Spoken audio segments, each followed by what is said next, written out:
ఎవరైనా సరే ఆరోగ్యంగా ఉండాలంటే శుభ్రత పాటించాలి. మరి శుభ్రత కావాలంటే ఎలిం ప్రొడక్ట్స్ వాడాలి. పొద్దున 5:30కి హాస్పిటల్కి వస్తే ఆయన ఇంటికి వెళ్ళేసరికి 11:30. రోజుకి మినిమం 120 మంది పేషెంట్స్ ని ఓపీలో చూస్తూ 10 to 20 యావరేజ్ గా మాట్లాడుతున్నాను. సర్జరీస్ చేయడం ఆయన ప్రత్యేకత. None other than doctor Mohan Vamsi garu ఉన్నారు మనతో ఇవాళ సూపర్ డాక్టర్ సిరీస్. సార్ నమస్తే. ఎలా మీ ప్రాక్టీస్లో this philosophy is my driving force అని మీరు నమ్మే ఫిలాసఫీ ఏంటి సార్? ఏమీ ట్రీట్మెంట్ చేయలేనప్పుడు కూడా చాలాసార్లు పేషెంట్ కొంచెం ఓపిక్గా వాళ్ళతో సానుభూతితో మాట్లాడితే వాళ్ళు చాలా కాలం బతికేస్తారు. ఎక్కడ స్టార్ట్ అవుతుంది సార్ క్యాన్సర్? క్యాన్సర్ అనేది మన శరీరంలో ఉన్న కోట్లాది కణజాలంలో అప్రతీతంగా పెరిగిపోవటాన్ని క్యాన్సర్ అంటారు. మేల్ కి కూడా బ్రెస్ట్ క్యాన్సర్ వస్తుందా సార్? వచ్చండి, మెన్లో కూడా బ్రెస్ట్ క్యాన్సర్ వస్తుంది. అంటే పెద్దవాళ్లకు ఉన్నంత ట్రీట్మెంట్ కష్టాలు చిన్నపిల్లలకు ఉండవా సార్ క్యాన్సర్ కి సంబంధించి? రోగనిరోధక శక్తి చాలా బాగుంటుంది. పిల్లల్లో సైడ్ ఎఫెక్ట్స్ చాలా తక్కువగా ఉంటాయి. అంటే నిద్రకి క్యాన్సర్ కి కూడా సంబంధం ఉందంటారు. అయితే నిద్రపోతే క్యాన్సరే రాదు. మంచి నిద్ర అంటే ఎలా ఉంటుంది సార్? నాకు తెలియదు. మోహన్ వంశీ గారి డైట్ సీక్రెట్ ఏంటి? నాకున్న ఒకే hobby become a great chef. Oh my God, that's wonderful, that's wonderful. Even cervical cancer కూడా ఆడవాళ్ళలో ఎక్కువగా ఉంటున్నాం సార్. అవునండి, సర్వైకల్ క్యాన్సర్ ఇన్సిడెన్స్ తగ్గుతుందండి ఇప్పుడు. బికాస్ ఆఫ్ ది పౌడర్ వేసుకుంటే క్యాన్సర్ రావడం ఏంటి సార్? అంటే ఇంటిమేట్ గా ఆ ఇన్నర్స్ లోపల వచ్చే అవకాశం ఎక్కువగా ఉంటుంది. ఒక పేద వ్యక్తికి క్యాన్సర్ వస్తే వెయిట్ చేయాల్సిందేనా సార్? మనం అనుకునే కోరిక అదొక్కటే. చాలా ఎక్స్పెన్సివ్ అండి, treatment is very expensive. Cancer treatment కి ఇన్సూరెన్స్ ఇస్తారు. అన్ని రకాల క్యాన్సర్ ట్రీట్మెంట్స్ కూడా ఇన్సూరెన్స్ కవర్ అవుతుంది. సైన్ చేశారా మీరు ఇన్సూరెన్స్ పాలసీ కట్టినప్పుడు? చిన్నపిల్లలు మీకు ఇన్సూరెన్స్ ఇస్తారు ఇప్పుడు. అందులో చిన్న లెటర్స్, స్మాల్ లెటర్స్ లో చాలా ఉంటాయి. అవన్నీ చదవకుండా మనం చివరిలో సంతకం పెట్టేస్తాం. అందులో చాలా ఉంటాయి, తెలియక సైన్ చేసి తీసుకుంటూ ఉంటారు. సార్ ఎస్పెషల్లీ విమెన్ లో ఇన్నర్ వేర్ ఉండడం వల్ల కానీ బ్రెస్ట్ క్యాన్సర్ రావడానికి ఆస్కారం ఎక్కువ ఉంది. లేదు మేడం, దానికి దీనికి సంబంధం లేదు. Not at all. మీ డ్రీమ్ ఏంటి sir? I achieved everything whatever I wanted. Paediatric hospital కట్టాలని ఒక కోరిక. Any kid walking into this hospital should get free treatment. ఇది ఒకటే కోరిక.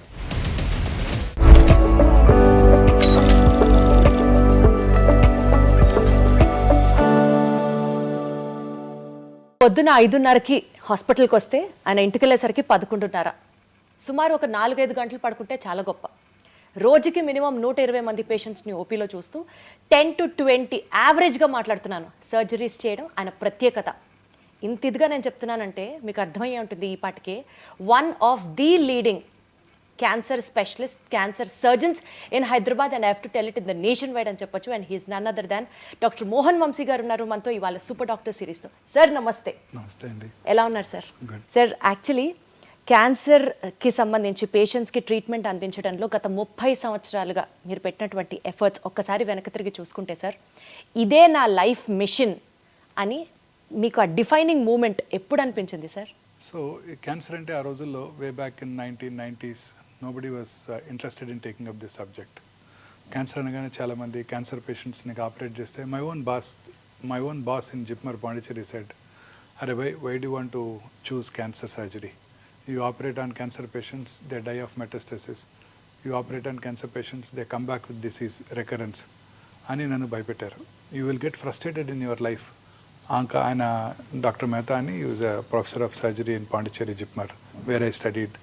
నేను ఎంబీబీఎస్ ఎంఎస్ కూడా అక్కడే చేశాను పాండిచేరిలో. ఆయన అన్నారన్నమాట, so cancer surgery is for older people like me, not for younger people like you. నువ్వు చాలా ఫ్రస్ట్రేషన్కి గురవుతావు వీళ్ళందరినీ చూసి, క్యాన్సర్ తిరిగి రావటం, క్యాన్సర్ పేషెంట్స్ చనిపోవటం చూసి అని ఆ రోజుల్లో అన్నారు నాతో. అయినప్పటికీ I was very keen cancer surgery చేయాలని ఆ రోజుల్లోనే అనుకున్నాను అనమాట, వే బ్యాక్ ఇన్ 1990s. ఎందుకు సార్ ఆయన మిమ్మల్ని డిమోటివేట్ చేసిన? Why only cancer? ఆ రోజుల్లో క్యాన్సర్ ప్రోగ్నోసిస్ అలానే ఉండేది. క్యాన్సర్ కింద అడ్వాన్స్ ట్రీట్మెంట్స్ ఉండేవి కావు. సో ఆ రోజుల్లో అక్కడ పాండిచేరిలో క్యాన్సర్ ఇన్సిడెన్స్ కూడా చాలా ఎక్కువ ఉండేది. క్యాన్సర్ పేషెంట్స్ ఎక్కువగా జిప్మార్ పాండిచేరికి వచ్చేవాళ్ళు అనమాట. So it was challenging, it was very challenging. Major surgeries, 6 to 8 hours surgeries, ఒక ఆర్గన్ని తీసేయటం, ఆ తర్వాత వాళ్ళని జాగ్రత్తగా రేడియేషన్, కీమోథెరపీ ఇవ్వడం చాలా ఛాలెంజింగ్గా ఉండేది. So that was very interesting to me. So అందుకే ఎంఎస్ అయిపోగానే ఇమీడియట్గా నేను అడిఆర్ క్యాన్సర్ ఇన్స్టిట్యూట్ ఎంట్రన్స్ రాసి అక్కడ సీట్ తెచ్చుకోవడం, MCh surgical oncology prestigious institute in the country, cancer institute అడియార్లో నేను నా పోస్ట్ గ్రాడ్యుయేషన్ చేయడం జరిగింది. Sir cancer treatment, cancer prognosis మీరు చెప్పినట్లు చాలా ఛాలెంజింగ్గా ఉన్నప్పటికీ ఈక్వల్గా టైరింగ్గా కూడా అనిపించిందా సార్ ఎప్పుడన్నా? Very tiring madam. చాలాసార్లు చాలా ఫ్రస్ట్రేటింగ్గా కూడా ఉంటుంది. ఎంతో కష్టపడి ఆపరేషన్ చేస్తాము, దానికి కీమోథెరపీ ఇస్తాము, రేడియోథెరపీ ఇస్తాము, ఫస్ట్ ఫాలోఅప్లోనే జబ్బు తిరిగి రావడం జరుగుతుంది. మా సీనియర్ సర్జన్ ఒక ఆయన చెప్పారు, the unpredictable biological behaviour of the cancer makes the most predictable treatment unpredictable. అంటే మనం ఎంతో కష్టపడి ఆ క్యాన్సర్ బిహేవియర్ ఎలా ఉంటుందంటే మనం అసలు ప్రెడిక్ట్ చేయలేము. ఎంతో కష్టపడి దానికి మనం వైద్యం చేసినప్పటికీ కూడా తిరిగి వస్తుంటాయి. అప్పుడు చాలా ఫ్రస్ట్రేటింగ్గా ఉంటుంది, డిప్రెసింగ్గా కూడా ఉంటుంది. ఏంటి సార్ యూజువల్గా ఒక పేషెంట్ బాధతో డాక్టర్ దగ్గరికి వస్తారు, కానీ డాక్టర్కి కూడా డిప్రెషన్ ఉంటుంది, డాక్టర్ కూడా ఫ్రస్ట్రేటెడ్గా ఫీల్ అవుతారు, డాక్టర్ కూడా స్ట్రెస్ ఫీల్ అవుతారు అని చాలా తక్కువ మంది అర్థం చేసుకుంటారు. Quite stressful to doctors and cancer surgeons. Absolutely sir, I agree. చాలాసార్లు తిరిగి వచ్చినప్పుడు వాళ్ళకన్నా మాకు ఎక్కువ బాధ ఉంటుంది. అంటే వాళ్ళకు ఉండదని కాదు, మాకు కూడా డిప్రెసింగ్గా ఉంటుంది. రిపోర్ట్ వచ్చినప్పుడు వాళ్ళు పోస్ట్ ఫాలోఅప్ వస్తారు, మార్నింగ్ వాళ్ళని ఎగ్జామిన్ చేసి స్కాన్ రాయడం జరుగుతుంది. ఆ స్కాన్ రిపోర్ట్ తీసుకొచ్చినప్పుడు మేము కూడా మనసులో అమ్మో దేవుడా వీడికి రికరెన్స్ రాకూడదు అనుకొని ఓపెన్ చేస్తుంటాం రిపోర్ట్. మేము కూడా మాకు కూడా చాలా టెన్షన్తో ఉంటుంది. ఎట్లా sir, how do you deal with all this stress sir? Being a doctor, ఇంకొకళ్ళకి ఆన్సర్ చెప్పాలి, ఈక్వల్గా మీకు స్ట్రెస్ ఉంటుంది, మీలో కూడా హ్యూమన్ యాంగిల్ ఉంటుంది. డెఫినెట్గా apart from all these things ఒక వందల సంఖ్యలో పేషెంట్స్ని రోజు చూస్తూ ఉంటారు. ఏంటి సార్ మీకు మోటివేషన్ ఫ్యాక్టర్ ఏంటి? How do you de-stress your self? మనకి ఇది I enjoy this profession. So మనకు ఒక బాధ అంటూ ఏముండదు. ఇప్పుడు if you don't like some profession and you have to work, మనం పని చేయాలంటే మనకి స్ట్రెస్ఫుల్గా ఉంటుంది. ఇది నాకు పని చేయడమే హాబీ. నాకు ఇది స్ట్రెస్ఫుల్గా ఉండదు. ఇది రోజు మార్నింగ్ ఓపీకి వెళ్ళి 100 పేషెంట్స్ చూస్తే నాకు చాలా హ్యాపీగా ఉంటుంది. That it self is meditation for me. This is what the younger generation has to learn from you sir. 8 o'clock ఓపీకి వెళ్తే 1 o'clock అయ్యే వరకు టైం తెలియదు. కడుపులో కొంచెం ఆకలి స్టార్ట్ అయితే 1 o'clock అప్పుడు 1 అయిందా అని టైం చూస్తాను. అద్భుతం సార్, అందుకనే మీరు దేవుడు. టైం తెలియదు మాకు. Right sir. అక్కడ చూస్తూనే ఉంటాను హ్యాపీగా. సార్ పాండిచ్చేరి నుంచి మీరు చేసినటువంటి ఇంటర్నేషనల్ స్టడీస్, అక్కడ ప్రాక్టీస్ చేయడం, ఆ యూనివర్సిటీస్కి వెళ్ళడం, ఫ్రాన్స్ కూడా వెళ్ళి చదువుకున్నారు. సో నేషనల్ వైడ్ అండ్ అంటే గవర్నమెంట్ హాస్పిటల్స్లో పనిచేశారు మీరు, ఇంటర్నేషనల్ హాస్పిటల్స్లో మీ వర్క్ ఎక్స్పీరియన్స్ ఉంది. అక్కడ నుంచి కమింగ్ బ్యాక్ టు ఒమేగా, ఈ మొత్తం మీ యొక్క సైకిల్ చూసుకుంటే సార్, మీ కెరియర్ సైకిల్ చూసుకుంటే, వన్ బిలీఫ్ మీ ప్రాక్టీస్లో, this philosophy is my driving force అని మీరు నమ్మే ఫిలాసఫీ ఏంటి సార్? సో ఏమీ ట్రీట్మెంట్ చేయలేనప్పుడు కూడా చాలాసార్లు పేషెంట్ కొంచెం ఓపిక్గా వాళ్ళతో సానుభూతితో మాట్లాడితే డెఫినెట్గా వాళ్ళ కాన్ఫిడెన్స్ని గెయిన్ చేస్తే వాళ్ళు చాలా కాలం బతికేస్తారండి. వాళ్ళకి ట్రీట్మెంట్ ఇవ్వలేకపోయినా చాలు, వాళ్ళకి ధైర్యం చెప్పి, నమ్మకం చెప్పి, వాళ్ళకి మనం ఆ డిసీజ్ని ఫేస్ చేసేటట్టు చేయగలిగితే వాళ్ళు చాలా కాలం బతికేస్తారు. చాలాసార్లు లేట్ స్టేజ్ క్యాన్సర్ పేషెంట్స్లో ట్రీట్మెంట్ ఏముండదు. చాలామంది చెప్తారు నువ్వు కొన్ని వారాలు బతావు, కొన్ని నెలలు బతావు, ఇంటికి వెళ్ళిపోమని. మన దగ్గరికి వచ్చినప్పుడు వాళ్ళు ఎంతో ఆశతో వచ్చినప్పుడు వాళ్ళకి ఎంతో ధైర్యం చెప్పాలి మనం. ఈ క్యాన్సర్ నేను ఒకటి గట్టిగా నమ్ముతానండి, పేషెంట్ కనుక డాక్టర్ మీద నమ్మకం ఉంటే ఖచ్చితంగా ట్రీట్మెంట్ తీసుకోకపోయినా గెలిచేస్తాడు ఆయన. What is important is that confidence, that faith. అది ఉండాలి పేషెంట్కి. ఫెయిత్ కనుక ఉంటే ఖచ్చితంగా గెలుస్తారండి. రేపు పొద్దున చనిపోయేవాడికి కూడా మీ అబ్బాయి అమెరికా నుంచి ఒక వైద్యం మెడిసిన్ తెప్పించారని చెప్పి తులసి తీర్థం నోట్లో పోయండి, ఆయన చాలా కాలం బతుకుతాడు. ఈ నమ్మకమే మోస్ట్ ఇంపార్టెంట్. ఆ నమ్మకం అనేది చాలా ఇంపార్టెంట్. ధైర్యంగా ఉంటే దేన్నైనా జయించవచ్చు. మానసికంగా మనం ధైర్యంగా ఉంటే ఏ ప్రమాదాన్నైనా నివారించవచ్చు. సో అన్ని జబ్బులకి మూల కారణం ఈ మానసిక అశాంతత, మానసికంగా ప్రశాంతితో లేకపోవటం, ఇదే మూల కారణం అండి.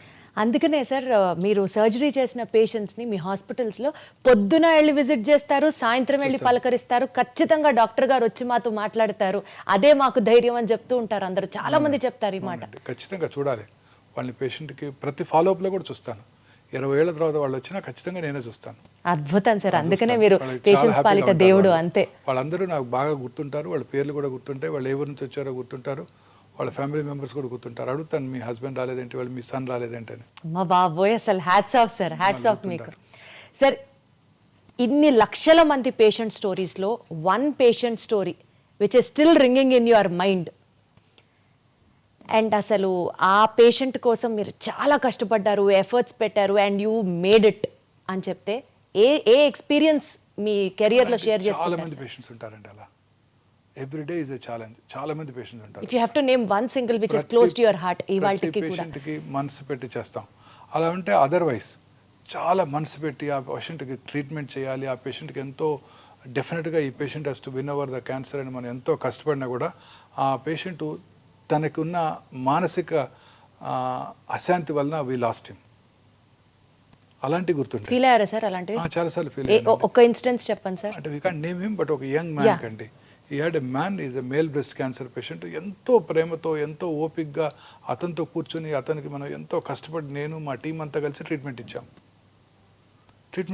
చాలా వరకు గెలిచారు. కొన్నాళ్ళ తర్వాత కొంచెం రికరెంట్ స్టార్ట్ అయింది. అప్పుడు he became very tense, he became I don't know, he had lot of mental disturbance. దాంతో అతను చాలా డిస్టర్బెన్స్కి లోనయ్యి then he went off somewhere, he went to another centre in US and all that. So that was quite depressing అండి. So మీరు కూడా చాలా feel అయ్యారా సార్? డెఫినెట్గా తిరిగి వచ్చినప్పుడు ఫీల్ అయ్యాము. అతని పాపం మానసిక ప్రశాంతత లేకపోవడం వలన వి లాస్ట్ హిమ్. అయ్యో సార్, ఏంటి సార్ మేల్కి కూడా బ్రెస్ట్ క్యాన్సర్ వస్తుందా సార్? రావచ్చండి, మెన్లో కూడా బ్రెస్ట్ క్యాన్సర్ వస్తుంది. ఎట్లా సార్? అసలు ఎప్పుడు వినలేదు మెన్లో కూడా బ్రెస్ట్ క్యాన్సర్. బ్రెస్ట్ టిష్యూ మన మెన్లోను స్త్రీల్లో కూడా ఉంటుంది. స్త్రీలలో వాళ్ళ స్త్రీల హార్మోన్స్ వల్ల బాగా డెవలప్ అవుతుంది, పురుషుల్లో అది డెవలప్ అవ్వదు. సో పురుషుల్లో కూడా రావచ్చు బ్రెస్ట్ క్యాన్సర్. చాలాసార్లు నెగ్లెక్ట్ చేయబడుతుంది. పురుషుల్లో నాకెందుకు వస్తుందని అశ్రద్ధ చేస్తుంటారు, అందువల్ల అశ్రద్ధ చేయబడుతుంది. పురుషుల్లో ఫ్యాట్ టిష్యూ కూడా ఉండదు, అందువల్ల డైరెక్ట్గా మజిల్లోకి వెళ్ళిపోతుంది, తొందరగా లేట్ స్టేజ్కి పాకిపోతుంది. అయ్యో. సో అందుకే పురుషులు చాలా కేర్ఫుల్గా ఉండాలి. పురుషుల్లో కూడా రావచ్చు, స్త్రీలలో ఎక్కువ వస్తుంది, బట్ పురుషుల్లో కూడా రావచ్చు. పురుషుల్లో కూడా నిప్పుల కింద కానీ ఏరియాల కింద కానీ గడ్డ కనుక ఉన్నట్టయితే అశ్రద్ధ చేయకుండా వెంటనే డాక్టర్ దగ్గరికి చూపించుకోవాలి. సార్ నాకు ఇది ఒక బిగ్గెస్ట్ టేక్ అవే ఇవాళ మన ఇంటర్వ్యూకి. పురుషుల్లో కూడా బ్రెస్ట్ క్యాన్సర్ రావచ్చు. అమ్మ బాబోయ్, వస్తుంది, చాలా కామన్ గా చూస్తుంటాం. అమ్మ బాబోయ్, నెలకి 1-2 కేసులు ఖచ్చితంగా చూస్తుంటాను ఇప్పటికీ. బాబోయ్. సార్ అసలు క్యాన్సర్ గురించి మాట్లాడుకుందాం సార్. క్యాన్సర్ అనేది ఎక్కడ స్టార్ట్ అవుతుంది సార్? అసలు ఒక పేషెంట్ చాలా హెల్దీ లైఫ్ స్టైల్ ఫాలో అవుతాడు, ఫ్యామిలీ హిస్టరీలో అసలు ఆ జెనెటికల్గా క్యాన్సర్ వచ్చే సూచనలే కనిపించవు, బట్ స్టిల్ అతనికి క్యాన్సర్ రావచ్చా? రావచ్చు. ఎక్కడ స్టార్ట్ అవుతుంది సార్ క్యాన్సర్? క్యాన్సర్ అనేది మన శరీరంలో ఉన్న కోట్లాది కణజాలంలో ఏదో ఒక కణం అప్రతీతంగా పెరిగిపోవటాన్ని క్యాన్సర్ అంటారు. నార్మల్గా బాడీలో రెగ్యులేటరీ మెకానిజమ్స్ ఉంటాయి. ముక్కు ఈ సైజ్ దాకా వచ్చి ఆగిపోతుంది, చెవి ఇక్కడ దాకా పెరిగి ఆగిపోతుంది. క్యాన్సర్ ఆ రెగ్యులేటరీ మెకానిజమ్స్ దాటి పెరిగిపోతూ ఉంటుంది. ఒక సెల్ 2 సెల్స్ అవుతుంది, 2 4 అవుతాయి, 4 8 అవుతాయి, 8 16 అవుతాయి, అలా ఎక్స్పోనెన్షియల్గా పెరిగిపోతూ ఉంటుంది. పెరిగిపోవటమే కాకుండా పక్కన ఉన్న నార్మల్ కణజాలంలోకి ఇన్వేట్ చేస్తుంది, ఆక్రమించేస్తుంది. పక్కన బోన్ ఉన్నా కూడా తినేస్తుంది. పక్కనున్న రక్తనాళాల ద్వారా, లింఫ్ నాళాల ద్వారా శరీరంలో ఇతర భాగాలకు పాకిపోతుంటుంది. అది క్యాన్సర్ అంటే. Body cannot control it, body cannot regulate it. మన బాడీలో ఉన్న ఒక 22,000 ప్రోటాన్ కోడింగ్ జీన్స్ ఉంటాయి. అందులో ఒక 500 to 600 ఆన్కో జీన్స్ అంటే క్యాన్సర్ కారక జన్యుల్ని సైంటిస్టులు ఐడెంటిఫై చేశారు. ఈ 500-600 జీన్స్లో వచ్చే మ్యూటేషన్స్ కారణంగానే క్యాన్సర్ వస్తుంది అని ఇప్పుడు సైంటిస్టులు గట్టిగా నమ్ముతున్నారు కూడా. సో అందుకే ఇప్పుడు అన్ని రకాల క్యాన్సర్స్కి జెనెటిక్ ప్రొఫైలింగ్ చేస్తున్నారు. ఏ జెనెటిక్ మ్యూటేషన్ వల్ల ఈ క్యాన్సర్ వచ్చింది, ఆ జెనెటిక్ మ్యూటేషన్ ఐడెంటిఫై చేసి ఆ జెనెటిక్ మ్యూటేషన్ని టార్గెట్ చేసే మెడిసిన్స్ కూడా ఇప్పుడు అందుబాటులోకి రాబోతున్నాయి. ఇంకా స్టిల్ రీసెర్చ్ స్టేజ్లోనే ఉంది. రీసెర్చ్ స్టేజ్లో ఉంది. ఫ్యూచర్ అంతా ఇలానే ఉండబోతోంది.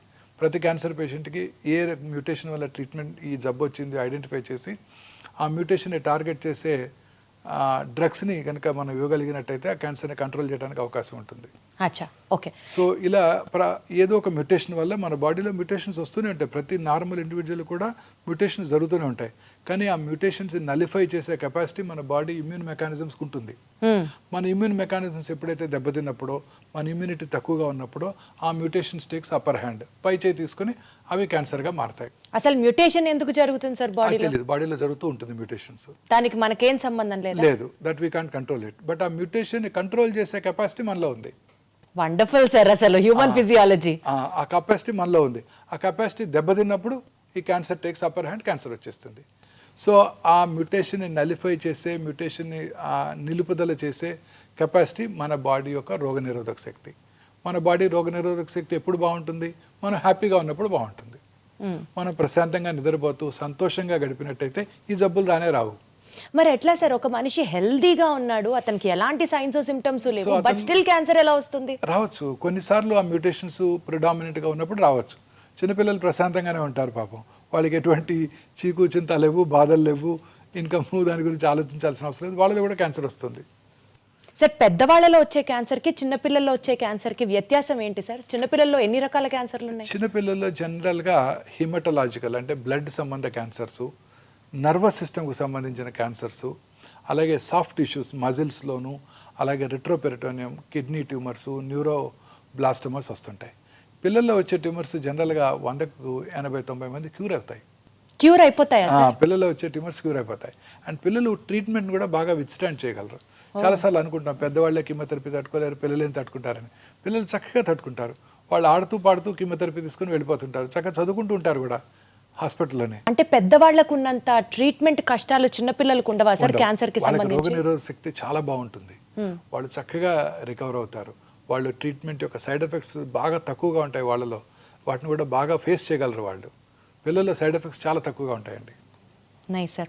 సార్ ఇప్పుడు పెద్దవాళ్ళలో క్యాన్సర్ రావడానికి మీరు అన్నట్లుగా జెనెటిక్ మ్యుటేషన్ అన్నది అది అప్పర్ హ్యాండ్ ప్లే చేస్తుంది, అర్థమైంది సార్ నాకు. అది కాకుండా ఇప్పుడు మనము డైట్ రిలేటెడ్ అని చెప్పాలా, లేకపోతే smoking life style habit related అని చెప్పాలా, వైరస్ రిలేటెడ్ అని చెప్పాలా, లేకపోతే ఫైనల్లీ ఫ్యామిలీ హిస్టరీలో ఉంది కాబట్టి వీళ్ళకి కూడా వచ్చేస్తుంది అని చెప్పాలా? How do you have to see the? అన్నీ చెప్పొచ్చండి. మన బాడీలో 2 రకాల కారణాలు ఉన్నాయండి క్యాన్సర్ అవడానికి. ఒకటి జెనెటిక్ ప్రెడిస్పోజిషన్, అది మనం ఏం చేయలేము. BRCA1 BRCA2 మ్యూటేషన్ అంటారు, వినే ఉంటారు. మిస్ ఆంజెలినా జోలీ వారి తల్లి గారికి ట్రిపుల్ నెగటివ్ బ్రెస్ట్ క్యాన్సర్ ఉన్నట్టయితే వారు కూడా 2011లోనే ఆ టెస్ట్ చేయించుకున్నారు. వారికి ఆ మ్యూటేషన్ వారిలో ఉంది కాబట్టి వారు క్యాన్సర్ రాకముందే 2 బ్రెస్ట్లు 2 ఓవరీలు తీయించేసుకున్నారు. అలా రకరకాల రెట్ మ్యూటేషన్ అని మెడులరీ కార్సినోమా, థైరాయిడ్కి, ఫెమిలియల్ ఎడినోమాటస్ పాలిపోసిస్ కొని అని, కోలన్ క్యాన్సర్కి మ్యూటేషన్స్ ఉన్నాయి. ఆ మ్యూటేషన్స్ని కనుక ఉన్నట్టయితే వాళ్ళు ఖచ్చితంగా క్యాన్సర్ వస్తుంది. ఆ మ్యూటేషన్ ఐడెంటిఫై చేసి క్యాన్సర్ రాకుండా ముందుగానే సర్జరీ కూడా చేసే ఫెసిలిటీ ఉంది వాళ్ళందరికీ. ఇవి జెనెటిక్ మ్యూటేషన్స్. ఇవి కాక ఎన్విరాన్మెంటల్ ఫ్యాక్టర్స్. ఎన్విరాన్మెంటల్ ఫ్యాక్టర్స్లో ఇవి మీరు చెప్పినవన్నీ, లైఫ్ స్టైలు, అందులో ఇంక్లూడింగ్ ఫుడ్, దురలవాట్లు, తర్వాత మన చుట్టూ ఉండే ప్లాస్టిక్స్, ఎన్విరాన్మెంటల్ పొల్యూషను, ఇవన్నీ దోహదం చేస్తాయి క్యాన్సర్ రావడానికి. సో ఉదాహరణకి లైఫ్ స్టైల్ తీసుకున్నట్టయితే ముఖ్యంగా దురలవాట్లు. స్మోకర్స్లో మనందరికీ తెలుసు ఎటువంటి క్యాన్సర్స్ వస్తాయో. స్మోకింగ్ చేసిన ఫ్యూ సెకండ్స్లోనే ఆ స్మోక్లో ఉన్న, టొబాకోలో ఉన్న 400-500 కార్సినోజన్స్ అంటే క్యాన్సర్ కారక పదార్థాలు మన బ్లడ్లోకి వెళ్ళి బాడీలో అన్ని భాగాల్లోనూ క్యాన్సర్ కలగజేస్తాయి. ఆల్కహాల్ తీసుకునే వాళ్ళలో కూడా క్యాన్సర్ వచ్చే అవకాశాలు ఎక్కువగా ఉంటాయి. ఈ రెండే కాకుండా ఇంకా మిగతా దురలవాట్ల వల్ల కూడా అనేక రకాల క్యాన్సర్స్ వస్తున్నాయి. మనం తీసుకునే ఆహారము, ఈ processed foods, high fatty diet, low fibre diet, fresh fruits, greens తక్కువగా తీసుకుంటూ చాలామంది ఈ మధ్యకాలంలో ఈ కంటామినేటెడ్ ఆయిల్స్తో ప్రాసెస్డ్ ఫుడ్స్, రకరకాల ప్రిజర్వేటివ్స్, తర్వాత కలరింగ్ ఏజెంట్స్ వాడుతున్నారు. వీటన్నిటి వల్ల కూడా క్యాన్సర్ వస్తుంది. అవే కాక ఇంకా pollution, environmental pollution, automobile pollution urban ఏరియాస్లో, తర్వాత thermal power plant, asbestos industry, aluminium factories, plastic ఇండస్ట్రీలో పనిచేసే వాళ్ళలోను, సిగరెట్ టొబాకో ఇండస్ట్రీలో పనిచేసే వాళ్ళలోను, వీళ్ళందరి దగ్గర కూడా క్యాన్సర్స్ వచ్చే అవకాశాలు ఉంటాయి. ఫెర్టిలైజర్ ప్లాంట్స్లోను. సార్ ఇప్పుడు మీరు చెప్పినటువంటి రీజన్స్ అన్నిటితో పాటు ఎక్కడో విన్నాను సార్, బయటికి వెళ్తే పొల్యూషన్కి మనము పొల్యూషన్లో ఉన్నప్పుడు మనకి క్యాన్సర్ రావడానికి ఆస్కారం ఎక్కువ ఉంది because of the toxic substances. అవి కాకుండా ఇంట్లో మనం వాడే కెమికల్స్ బట్టి కూడా ఇండోర్లో ఉండే వాళ్ళకి కూడా క్యాన్సర్ రావడానికి చాలా కేసెస్ ఉన్నాయి అని విన్నాను. ఎంతవరకు కరెక్ట్ సార్ ఇది? తప్పనిసరిగానండి. అనేక రకాల కెమికల్స్, మనం వాడే టూత్పేస్ట్, మనం వాడే షాంపూస్, మనం వాడే సోప్స్, మనం వాడే ఇంట్లో వాడే food substances, floor clearance, disinfectants లో కూడా రిపెల్లెంట్స్, ఇవన్నీ మనం నేచర్తో ఫైట్ చేస్తున్నామండి. మార్నింగ్ లేవగానే synthetic toothpaste, plastic toothbrush, plastic bucket, hot water. Toothpaste కి క్యాన్సర్ కి సంబంధం ఉందా సార్? అన్ని రకాలుగానండి. అన్ని రకాల కెమికల్స్ వల్ల కూడా క్యాన్సర్స్ వస్తాయి. మనం వాడే టూత్పేస్ట్, మనం వెళ్ళి కార్లో కూర్చోగానే ఆ కార్లో ఉన్న ఇంటీరియర్, ప్లాస్టిక్ ఇంటీరియర్, ఆ స్మోక్కి ఆ ప్లాస్టిక్ మైక్రో ప్లాస్టిక్స్ అని మనం ఇన్హేల్ చేస్తాం. ప్లాస్టిక్ వాటర్ బాటిల్లో వాటర్ తాగుతాం. ఇవన్నీ కూడా క్యాన్సర్ కారకాలేనండి. సరే అసలు ఏ తీసుకున్నా అదే. చాలాసార్లు నేను ఇవన్నీ చెప్పినప్పుడు ప్రజలు అంటుంటారు, మరి ఏం తిని బతకాలి, ఏం తాగి బతకాలని. అసలు మనిషికి ప్లాస్టిక్ కి ఎంత క్లోజ్ అటాచ్మెంట్ ఉంది సార్. ప్లాస్టిక్ లేని లైఫ్ ఊహించుకోవడం కూడా ఇంపాసిబుల్ అనిపిస్తుంది. చూడండి, మీరు పాత సినిమాలు చూసినట్టయితే, పాత ఇంగ్లీష్ సినిమాలు 30-40 ఇయర్స్ 50 ఇయర్స్ బ్యాక్ కూడా ఇంగ్లీష్ సినిమాలు చూస్తే, వాళ్ళు మార్కెట్కి వెళ్ళినప్పుడు వాళ్ళు they never carrying plastic bags, they were carrying only paper bags. వాళ్ళు పేపర్ బ్యాగ్స్ ఇలా క్యారీ చేయ కదా, ఇలా పట్టుకొని తీసుకొస్తుంటారు అందులో మూవీస్లో. చూడండి, 50 ఇయర్స్ బ్యాకే అక్కడ అవేర్నెస్ స్టార్ట్ అయింది. మనం ఇంకా కూడా ప్లాస్టిక్సే వాడుతున్నాం. సార్ ఫుడ్ గ్రేడ్ ప్లాస్టిక్స్ అంటున్నాం కదా సార్. అవి ఆ ప్లాస్టిక్స్ చాలా మంచివి అని కదా సార్ వాడతారు. అలానే లేదండి, సింగిల్ యూజ్ ప్లాస్టిక్స్ అన్ని డేంజరస్ ఏనండి. బయోడిగ్రేడబుల్ ప్లాస్టిక్స్ అంటున్నాము. ఇంకా రాలేదు, ఇంకా వస్తాయంట అవి. చూడండి ఇప్పుడు కూడా మనం ఇప్పుడు మా సూపర్ మార్కెట్కి వెళ్తే మనకి ఇప్పుడు కూడా ప్లాస్టిక్ కంటైనర్తో ప్లాస్టిక్ బ్యాగ్తోనే మనకి ఇస్తున్నారు. అట్లీస్ట్ మనం ప్లాస్టిక్ బ్యాగ్ తీసుకెళ్ళినా సార్ సూపర్ బజార్స్ లో ఇచ్చేటువంటి ఆ గ్రాసరీస్ అన్ని ప్లాస్టిక్ లోనే ఫాయిల్ అయి ఉంటాయి కదా సార్. ఫాయిల్ అయి ఉంటాయి. ఇప్పుడు ఇవన్నీ స్లోగా అవన్నీ అవాయిడ్ చేయగలుగుతున్నాం కదండి. ఇప్పుడు చూడండి కొత్తగా చాలాసార్లు సూపర్ మార్కెట్లో ఈ కవర్స్ వేస్తున్నారు, మనం ఇలా క్యారీ చేసి తీసుకురావాల్సి వస్తుంది ఇప్పుడు. సో లైఫ్ స్టైల్లో ప్లాస్టిక్ ని దూరంగా పెడితే క్యాన్సర్ ని నివారించవచ్చు అట్లీస్ట్. ఎస్, డెఫినెట్గానండి. బట్ అది చాలా కష్టం. అది మన ఎంటైర్ మీరు అన్నట్టు మనతో పాటు ఆ ప్లాస్టిక్ కంప్లీట్గా మమేకం అయిపోయింది సార్, మనలో ఉంది కదా సార్. కరెక్ట్ వర్డ్ వాడారు. ఎస్ సార్ ఒక మాట చెప్పండి, ఇవాళ రోజుల్లో సెల్ ఫోన్ ని చూడకుండా ఉండేవాళ్ళు అసలు లేరు. క్లోజ్ అఫినిటీ, ప్లాస్టిక్ ఎట్లా అయిపోయిందో సెల్ కూడా మన ఆత్మ అయిపోయింది. సెల్ ఫోన్ గనక ఎక్కువ వాడితే బ్రెయిన్ ట్యూమర్స్ వస్తుంది అని అంటున్నారు, అది నిజమేనా? ఎస్, ఓల్డెన్ డేస్లో ఈ పాత అంటే ఒక 10 years బ్యాక్ ఉన్న మొబైల్ ఫోన్స్లో రేడియేషన్ ఎక్స్పోజర్ ఎక్కువగా ఉండేది. ఇప్పుడున్న కొత్త ఫోన్స్లో ఆ రేడియేషన్ ఎక్స్పోజర్ లేదండి. దీనివల్ల బ్రెయిన్ ట్యూమర్స్ వచ్చే అవకాశాలు చాలా తక్కువ. ఇంతకుముందు ఉన్న ఫోన్స్ ఒక 10-15 years back cell phone start అయినప్పుడు వచ్చిన ఫోన్స్లో అది ఉండేది. పెరోటిడ్ ట్యూమర్స్ అలాగే బ్రెయిన్ ట్యూమర్స్ వచ్చే అవకాశాలు ఎక్కువగా ఉంటాయని అబౌట్ 2014లో WHO గైడ్లైన్స్ కూడా జారీ చేయడం జరిగింది. పిల్లలకి ముఖ్యంగా సెల్ ఫోన్స్ అవాయిడ్ చేయాలని కూడా వాళ్ళు చెప్పడం జరిగింది. అంటే సార్ ఇప్పుడు ఉన్నటువంటి స్మార్ట్ ఫోన్స్ అనాలా, కాస్ట్లీ ఫోన్స్ అనాలా? Smart phones. సో అంటే తక్కువ ఫోన్స్ లో ఇప్పటికీ రిస్క్ ఉంది? లేదండి, తక్కువే ఉంది రిస్క్. ఆ generation of phones have been now discontinued. So పర్వాలేదు, ఫోన్ వాడితే బ్రెయిన్ ట్యూమర్ అయితే రాదు అంతవరకు. కానీ ఫోన్ వాడితే ఇంకా చాలా ప్రమాదాలు ఉన్నాయండి. మీరు రాత్రిపూట మొబైల్ స్క్రీన్ చూస్తూ పడుకున్నారనుకోండి, రాత్రి 10 దాకా 11 దాకా, అది ఆ బ్లూ లైట్ మిమ్మల్ని డిస్టర్బ్ చేస్తుంది. సో మీ నిద్ర డిస్టర్బ్ అవుతుంది. ఆ నిద్ర మనం చక్కగా ఎర్లీగా నిద్రపోయినప్పుడు 9-10 కల్లా నిద్రపోయినట్టయితే 1 o'clock 2 AM మనకి మన బాడీలో మెలటోనిన్ అనే హార్మోన్ ఉత్పత్తి అవుతుందండి. ఆ melatonin as a strong anti cancer properties, అనేక రకాల క్యాన్సర్స్ రాకుండా చేస్తుంది. మీరు రోజు ఆ 11 పడుకునే ముందు లేట్గా ఈవినింగ్ టీవీ చూడటం, లేట్గా ఆ తర్వాత మొబైల్ ఫోన్ చూస్తూ పడుకోవటం, అందులో మెసేజెస్ ఆన్సర్ చేయటం, మీ వర్క్ అంతా డిక్టేట్ చేయటం మీ అసిస్టెంట్స్కి కొలీగ్స్కి చేస్తూ పడుకుని రాత్రి 10 మొబైల్ ఫోన్తో పడుకున్నారనుకోండి, ఆ బ్లూ లైట్తో your entire rhythm gets disturbed. Sir ఇప్పుడు ఇదే పాయింట్ మీద ఒక డౌట్ సార్, 2-3 ఆ టైంలో మెలటోనిన్ హార్మోన్ సెక్రీట్ చేస్తుంది body, that has anti cancer properties అంటున్నారు. Many other properties also. Sir ఇప్పుడు పడుకోవడమే 2 పడుకున్నాం సార్, 5-6 మెలటోనిన్ రిలీజ్ అవ్వదా బాడీలో? అవునండి, మనకి ఆ ప్రశాంతత నిద్ర, ఆ రిథమ్ కావాలి. పగలు పని చేయటం, రాత్రి ఎర్లీగా పడుకోవటం, ఎర్లీగా డిన్నర్ చేయటం, 8-9 గంటలకల్లా టీవీ పూర్తిగా 2 పడుకొని 10 లేస్తాం, శుభ్రంగా 8 గంటలు మేము పడుకున్నాంగా అంటారు. లేదండి, that will not have the same effect. మన బాడీకి ఒక రిథమ్ ఉందండి. రాత్రిపూట పడుకోవటం, పగలు పని చేయటం. సో పగలు చక్కగా 8 నుంచి సాయంకాలం 5 దాకా పడుకుంటాం, మెలటోనిన్ ఉత్పత్తి అవుతుందంటే అవ్వదా సార్? అవ్వదు. సో ఈ రాత్రిపూట పనిచేసే వాళ్ళందరిలో కూడా క్యాన్సర్ వచ్చే అవకాశాలు ఎక్కువగా ఉంటాయి. క్యాన్సరే కాదు, blood pressure, coronary artery disease వచ్చే అవకాశాలు కూడా ఎక్కువగా ఉంటాయి. బ్రెస్ట్ క్యాన్సర్ వచ్చే అవకాశాలు స్త్రీలలో ముఖ్యంగా ఈ రాత్రిపూట అంతా BPO కంపెనీస్లో పనిచేస్తుంటారు, టాల్ టవర్స్లో, వెల్ లిట్ టవర్స్లో, వాళ్ళలో అసలు మెలటోనిన్ ఉత్పత్తి అవ్వదు, వాళ్ళకి క్యాన్సర్స్ వచ్చే అవకాశాలు, అనేక రకాల ఎలిమెంట్స్ వచ్చే అవకాశాలు కూడా చాలా ఎక్కువ. అంటే నిద్రకి క్యాన్సర్కి కూడా సంబంధం ఉందంటారు అయితే? నిద్రపోతే క్యాన్సరే రాదు. సంతోషం, మంచి నిద్ర అంటే ఎలా ఉంటుంది సార్? ఈ జనరేషన్ అడిగే క్వశ్చన్ అది. నాకు తెలీదు, నేను పడుకునే సరి 11:30 అయిపోతుంది. క్యాన్సర్ ని చూసే డాక్టర్కే నిద్ర లేదు 4-5 hours అంటే ఎట్లా సార్ మరి?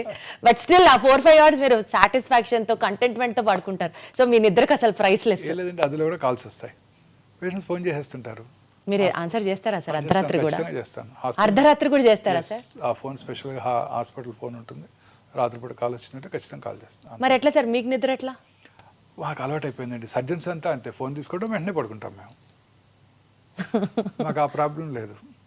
ఓకే సార్, ఇప్పుడు యూజువల్గా అంటూ ఉంటారు కదా, అన్నం తిన్న తర్వాత ఆర్ ఏ మీల్ తీసుకున్న తర్వాత అన్న డెజర్ట్ తినడం అనేది ఒక లైఫ్ స్టైల్, కొత్తగా వచ్చినటువంటి ఒక habit, and people are addicted to it. ఆ మాటలో మాట్లాడితే ఆర్టిఫిషియల్ స్వీట్నర్స్ లైక్ ఆస్పర్టమ్ కానివ్వండి, సుక్రలేస్ కానివ్వండి, ఇలాంటి ఆర్టిఫిషియల్ స్వీటనర్స్ వల్ల క్యాన్సర్ వస్తుంది అన్నది నిజమా లేకపోతే అబద్ధమా? నిజమే. అనేక రకాల ఎలిమెంట్స్ ఇంక్లూడింగ్ కిడ్నీ ఎలిమెంట్స్ కూడా ఈ ఆర్టిఫిషియల్ స్వీట్నర్స్ వస్తుంటాయి. నేను చాలా సార్లు నా ప్రోగ్రామ్స్లో చెప్పాను, అన్ని రకాల ఆర్టిఫిషియల్ స్వీట్నర్స్ అండ్ షుగర్ కూడా తగ్గించేయాల్సిందే. షుగర్ కి డైరెక్ట్ గా క్యాన్సర్ కి రిఫైన్డ్ షుగర్ అనేక రకాల ఎలిమెంట్స్ కారణం అండి. సో దాని బదులు ఫ్రూట్స్ లో ఉండే షుగర్ ద్వారా మనకు ఆ కార్బోహైడ్రేట్ రిక్వైర్మెంట్ వస్తే చాలా బాగుంటుంది. ఈ complex carbohydrates are far superior to the simple sugars. ఇప్పుడు ప్లెయిన్ రైస్ ఉందనుకోండి, ఇట్స్ ఎ సింపుల్ షుగర్. దాన్ని ఫెర్మెంట్ చేసుకుని ఇడ్లీ దోశలాగా తిన్నాం అనుకోండి, it's a complex carbohydrate. So complex carbohydrates వలన ఆ షుగర్ స్పైక్స్ ఉండవండి. సో గ్లూకోజ్ స్పైక్స్ ఉండవు, ఇన్సులిన్ రెసిస్టెన్స్ డెవలప్ అవ్వదు. సో వాళ్ళు అన్ని రకాల ఎలిమెంట్స్ వచ్చే అవకాశాలు కూడా తక్కువగా ఉంటాయి. సో ఈ సింపుల్ షుగర్స్ ఆర్ డేంజరస్.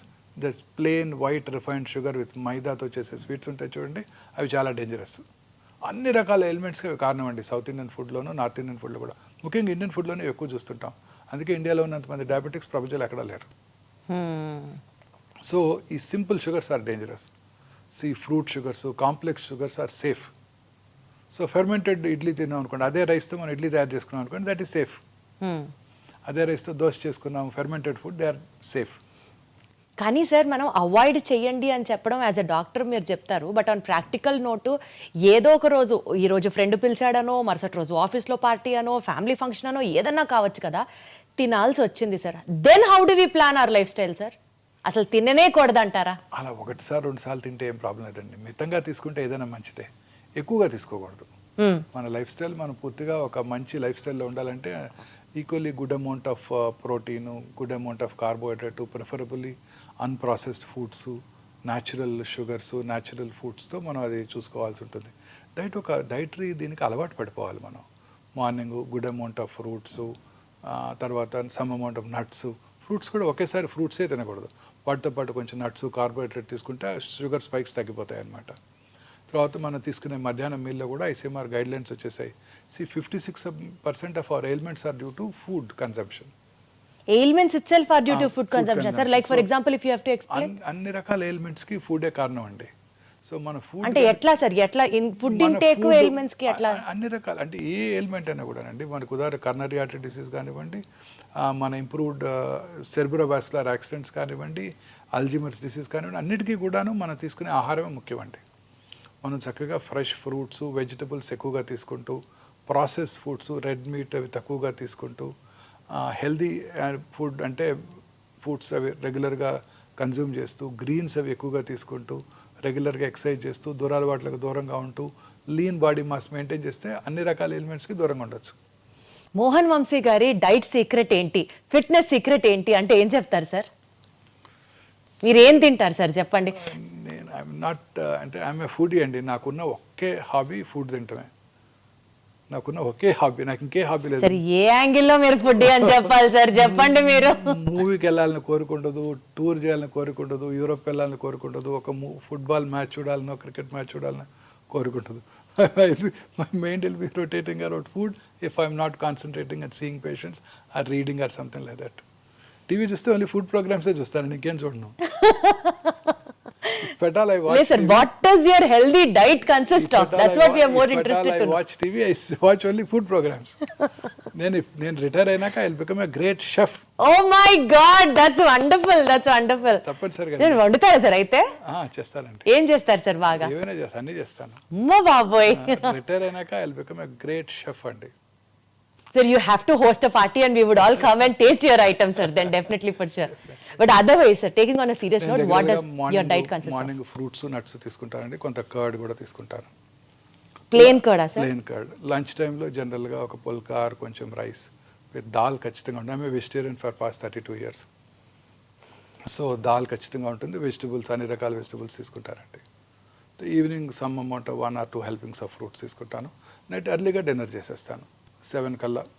7 దాటాక ఇంకా జనరల్గా ఏం తినకుండా ఉండడానికి ప్రయత్నిస్తాను. బట్ జనరల్గా ఐ సక్సీడ్. అర్లీగా ఇంటికి వెళ్తే తినాలనిపిస్తుంది, లేకపోతే 11కి వెళ్తే తినాలనిపించదు. ఇంకా పడుకుని నిద్రపోతాం కదా. ఖచ్చితంగా ఈ టైమ్స్ ఖచ్చితంగా నేను స్ట్రిక్ట్గా అదే టైంలో ఫుడ్ తీసుకుంటాను. మీరు వర్కౌట్ చేస్తారా సార్?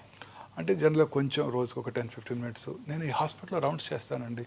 మార్నింగ్ రౌండ్స్, అదే వాకింగ్. జనరల్గా 8,000 steps చేసేస్తాను మార్నింగ్. మీరు అది ఫాలో అవుతారా సార్? 8,000 steps, 10,000 సుమారుగా అంత అయిపోతుందండి. 8,000 steps అయిపోతాయి. మార్నింగ్ 8th floor నుంచి రౌండ్ స్టార్ట్ చేస్తే ఖచ్చితంగా అన్ని ఫ్లోర్స్ తిరుగుతాను. తర్వాత ఓపీలో కూడా నడిచే ఓపీ చూస్తుంటాను అంతా, ఓకే, 4 rooms లో. అందువల్ల ఆ స్టెప్స్ సరిపోతాయి. సో ఏదో ఒక బేసిక్ ఫిజికల్ యాక్టివిటీ అయినా ప్రతి ఒక్కరికి ఉండాలి. ఉండాలి డెఫినెట్గా. Right. Sitting is smoking, new smoking, movement is medicine. ఎంత బాగుంది సార్, ఎంత రిథమిక్ గా రైమింగ్ గా ఉంది. Sitting is new smoking, movement is medicine. Movement is medicine. ఇప్పుడు అందరూ కూడా ఈ 24 hours 18 hours పని చేస్తున్నారు. చాలామంది కూర్చొని పని చేస్తుంటారు సిస్టమ్స్ ముందు. వాళ్ళందరికీ చాలా రకాల ఎలిమెంట్స్ వస్తుంటాయి. వాళ్ళందరికీ షార్ట్ వాక్స్, ప్రతి హాఫ్ అన్ అవర్కి ఒక 5 minutes వాక్ చేయడం, నుంచొని పని చేయడం, అవి కనుక అలవాటు చేసుకుంటే చాలా ఎలిమెంట్స్ తగ్గిపోతాయండి. బట్ సార్ వాకింగ్ చేస్తే నిజంగా మీరు నాకు 8,000 steps అన్నారని అడుగుతున్నా, 10,000 అడుగులు వేస్తే క్యాన్సర్ కి దూరం అని మనం యూజువలీ చూస్తూ ఉంటాం articles. Is it true sir? కంటే ఎంతో కొంత వాకింగ్ చేస్తున్నామండి. ఎప్పుడు మూమెంట్ ఉంటూనే ఉండాలి. క్యాన్సర్ కి అది హెల్ప్ అవుతుందా సార్? అన్ని రకాల వాకింగ్ కి క్యాన్సర్ కి కనెక్షన్ ఉందా సార్? ఖచ్చితంగా. ఇప్పుడు కొత్తగా ఇంకొక అధ్యయనం చూశాను. అదేంటంటే బ్రెస్ట్ క్యాన్సర్ పేషెంట్స్లో పోస్ట్ ట్రీట్మెంట్ తర్వాత వాళ్ళు రెగ్యులర్గా ఫిజికల్లీ ఫిట్గా ఉన్నట్టయితే, రెగ్యులర్గా ఎక్సర్సైజ్ చేస్తుంటే క్యాన్సర్ తిరిగి వచ్చే అవకాశాలు కూడా తగ్గిపోతాయి అంటున్నారు. Okay okay okay okay. సరే, అసలు క్యాన్సర్లో ఎన్ని రకాలు ఉంటాయి సార్? ఆ అన్ని రకాల క్యాన్సర్స్ని మనం ముందరగానే ఐడెంటిఫై చేయొచ్చా సార్? క్యాన్సర్ అంటే మనం అనుకున్నట్టు ఏదో కణజాల నుంచి క్యాన్సర్ రావచ్చండి. సో బ్రాడ్గా 2 రకాల క్యాన్సర్స్ వస్తుంటాం. ఒకటి సాలిడ్ ఆర్గన్స్ అంటే బ్రెస్ట్, లంగు, బోను, బ్రెయిన్, కోలను, స్టమక్ అనమాట. రెండోది హిమటలాజికల్ అంటే బ్లడ్ సంబంధ క్యాన్సర్స్. బ్లడ్ బాడీ అంతా ఉంటుంది కదండి. ఇవన్నీ జనరల్గా బోన్ మ్యారోలో తయారయ్యి బ్లడ్ క్యాన్సర్స్ ద్వారా మనకు మేనిఫెస్ట్ చేస్తాయి. సో ఈ 2 రకాల క్యాన్సర్స్ డిఫరెంట్గా ఉంటాయి అన్నమాట. ఈ సాలిడ్ ట్యూమర్స్కి ట్రీట్మెంట్ వేరుగా ఉంటుంది, హిమటలాజికల్ మెలిగ్నెన్సీస్కి ట్రీట్మెంట్ వేరుగా ఉంటుంది. హిమటలాజికల్ మెలిగ్నెన్సీ జనరల్గా కీమోథెరపీ, టార్గెటెడ్ థెరపీస్, ఇమ్యూనోథెరపీస్ ఉంటాయి. సాలిడ్ ట్యూమర్స్కి సర్జరీ, రేడియేషన్, కీమోథెరపీ అవి ఉంటుంటాయి అన్నమాట. సో ఈ క్యాన్సర్స్ అన్నీ కూడాను డిఫరెంట్ స్పెషలిస్ట్ వీటిని హ్యాండిల్ చేస్తుంటారు క్యాన్సర్కి. సో క్యాన్సర్ యొక్క బిహేవియర్ అనేది ట్యూమర్ యొక్క గ్రేడ్ని బట్టి ఆధారపడి ఉంటుంది. చాలామందికి ఒకే రకమైన క్యాన్సర్. ఒకసారి నాకు ఒక పేషెంట్ వచ్చారు. ఒక 20 years బ్యాక్ నేనే ఆ పేషెంట్కి బ్రెస్ట్ క్యాన్సర్ సర్జరీ చేశాను. అప్పుడు సర్జరీ అయిపోయిన వెంటనే అది అప్పుడు oestrogen receptor, progesterone receptor positive breast cancer. Surgery అయిన వెంటనే వాళ్ళకి కొంచెం లోకల్ రేడియేషన్ ఇవ్వడం జరిగింది. ఆ రోజుల్లో చిన్న టెక్నాలజీ తక్కువగా ఉండేది, పెద్ద కాస్ట్లీ ట్రీట్మెంట్ ఉండేది కాదు. ఆ తర్వాత చిన్న ట్యాబ్లెట్ తీసుకున్నారు. 17 ఏళ్ళు బ్రతికేశారు. 17 ఏళ్ళ తర్వాత రెండో బ్రెస్ట్లో క్యాన్సర్ వచ్చింది. ఈసారి cancer oestrogen receptor, progesterone receptor negative cancer.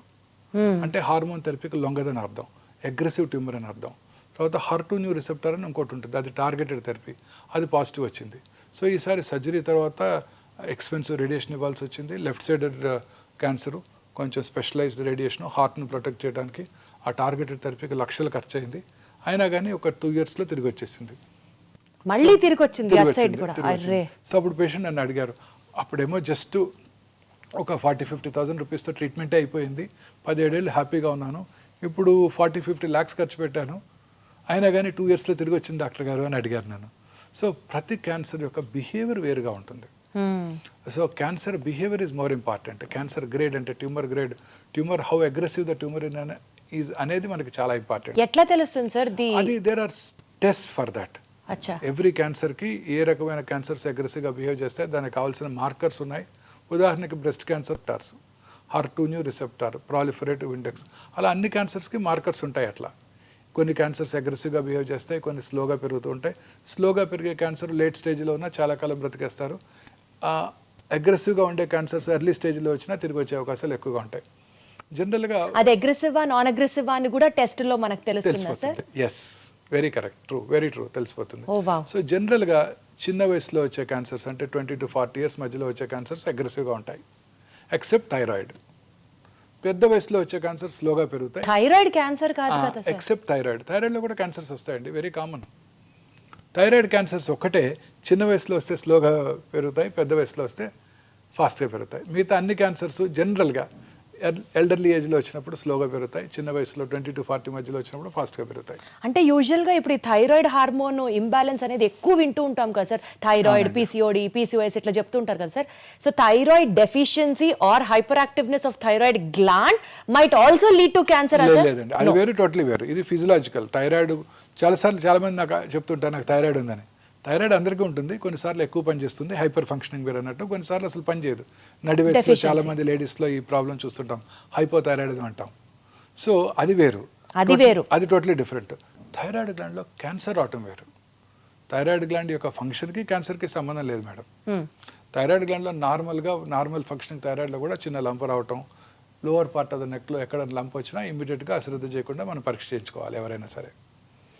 Sir ఇందాక మీరు అన్నట్లుగా జీన్ మ్యూటేషన్ టెస్ట్ అని అన్నారు చూడండి, అంటే ఫ్యూచర్లో పలానా వ్యక్తికి క్యాన్సర్ వస్తుందా అని కూడా మనం ముందుగానే టెస్ట్ చేసుకొని చేయొచ్చా సార్? ఏజ్ నుంచి చేయొచ్చు అది? మొన్న మధ్య Zerodha CEO mister Nikhil Kamath mister bill gates podcast చేశారు. అప్పుడు ఆయన అడిగారు మా యంగ్ ఆంటర్ప్రినర్స్కి మీరు ఇచ్చే సలహా ఏంటి, వారి హెల్త్ ఎలా మెయింటైన్ చేసుకోవాలని. ఆయన ఏమన్నారు, నేను రెగ్యులర్గా స్క్రీనింగ్ చేసుకుంటాను, ఎవ్రీ ఇయర్ టెస్టులు చేయించుకుంటాను, రొటీన్ టెస్ట్ అన్ని రకాల టెస్టులు చేయించుకుంటాను, అండ్ వైటమిన్స్ రెగ్యులర్గా తీసుకుంటున్నాను because there is no downside. రీసెంట్గా ఒక టెస్ట్ వచ్చింది, ఈ టెస్ట్ కనుక చేయించుకున్నట్టయితే నెక్స్ట్ ఫ్యూ ఇయర్స్లో క్యాన్సర్ వచ్చేది లేనిది నేను ముందే తెలుసుకోవచ్చు. ఈ CT scan, PET CT scan, PET-MR పట్టుకోకముందే నేను ఈ కొత్త టెస్టులు క్యాన్సర్ రావడానికి ముందుగా పసిగట్టేస్తాయి. ఆ టెస్ట్ కూడా నేను రెగ్యులర్ చేయించుకుంటున్నాను. అమెరికాలో insurance companies cover that. I don't no, it's an expensive test. ఇండియాలో మీ ఇన్సూరెన్స్ కంపెనీస్ కవర్ చేస్తాయో లేవో నాకు తెలియదు అని కూడా ఆయన అన్నారు. అదే అడగబోతున్నాను. ఆ టెస్ట్ ఇప్పుడు మనకి హైదరాబాద్లో అందుబాటులోకి వచ్చింది. మనకి ఒమేగాలో చేస్తారా సార్ ఆ టెస్ట్? చేస్తారు, ఇదే లాంజివిటీ లాంజ్లో చేస్తాం. అదేంటంటే సింపుల్ బక్కల్ స్మియర్ తీసుకొని ఆ ఎగ్జోమ్ స్టడీ అంటారు. ఇందాక మనం డిస్కస్ చేసాము, ఒక 400 to 500 ఆంకోజీన్స్ ఉన్నాయి. ఈ ఆంకోజీన్స్లో వచ్చే మ్యూటేషన్ వల్లే క్యాన్సర్ వస్తుంది. ఈ మ్యూటేషన్స్ని ట్రిగర్ చేసేది ఎగ్జోమ్స్. ఓకే, ఎగ్జోమ్స్. ఆ ఎగ్జోమ్స్ని మనం అనలైజ్ చేసి క్యాన్సర్ రావటాన్ని ముందుగా పసిగట్టేయచ్చు.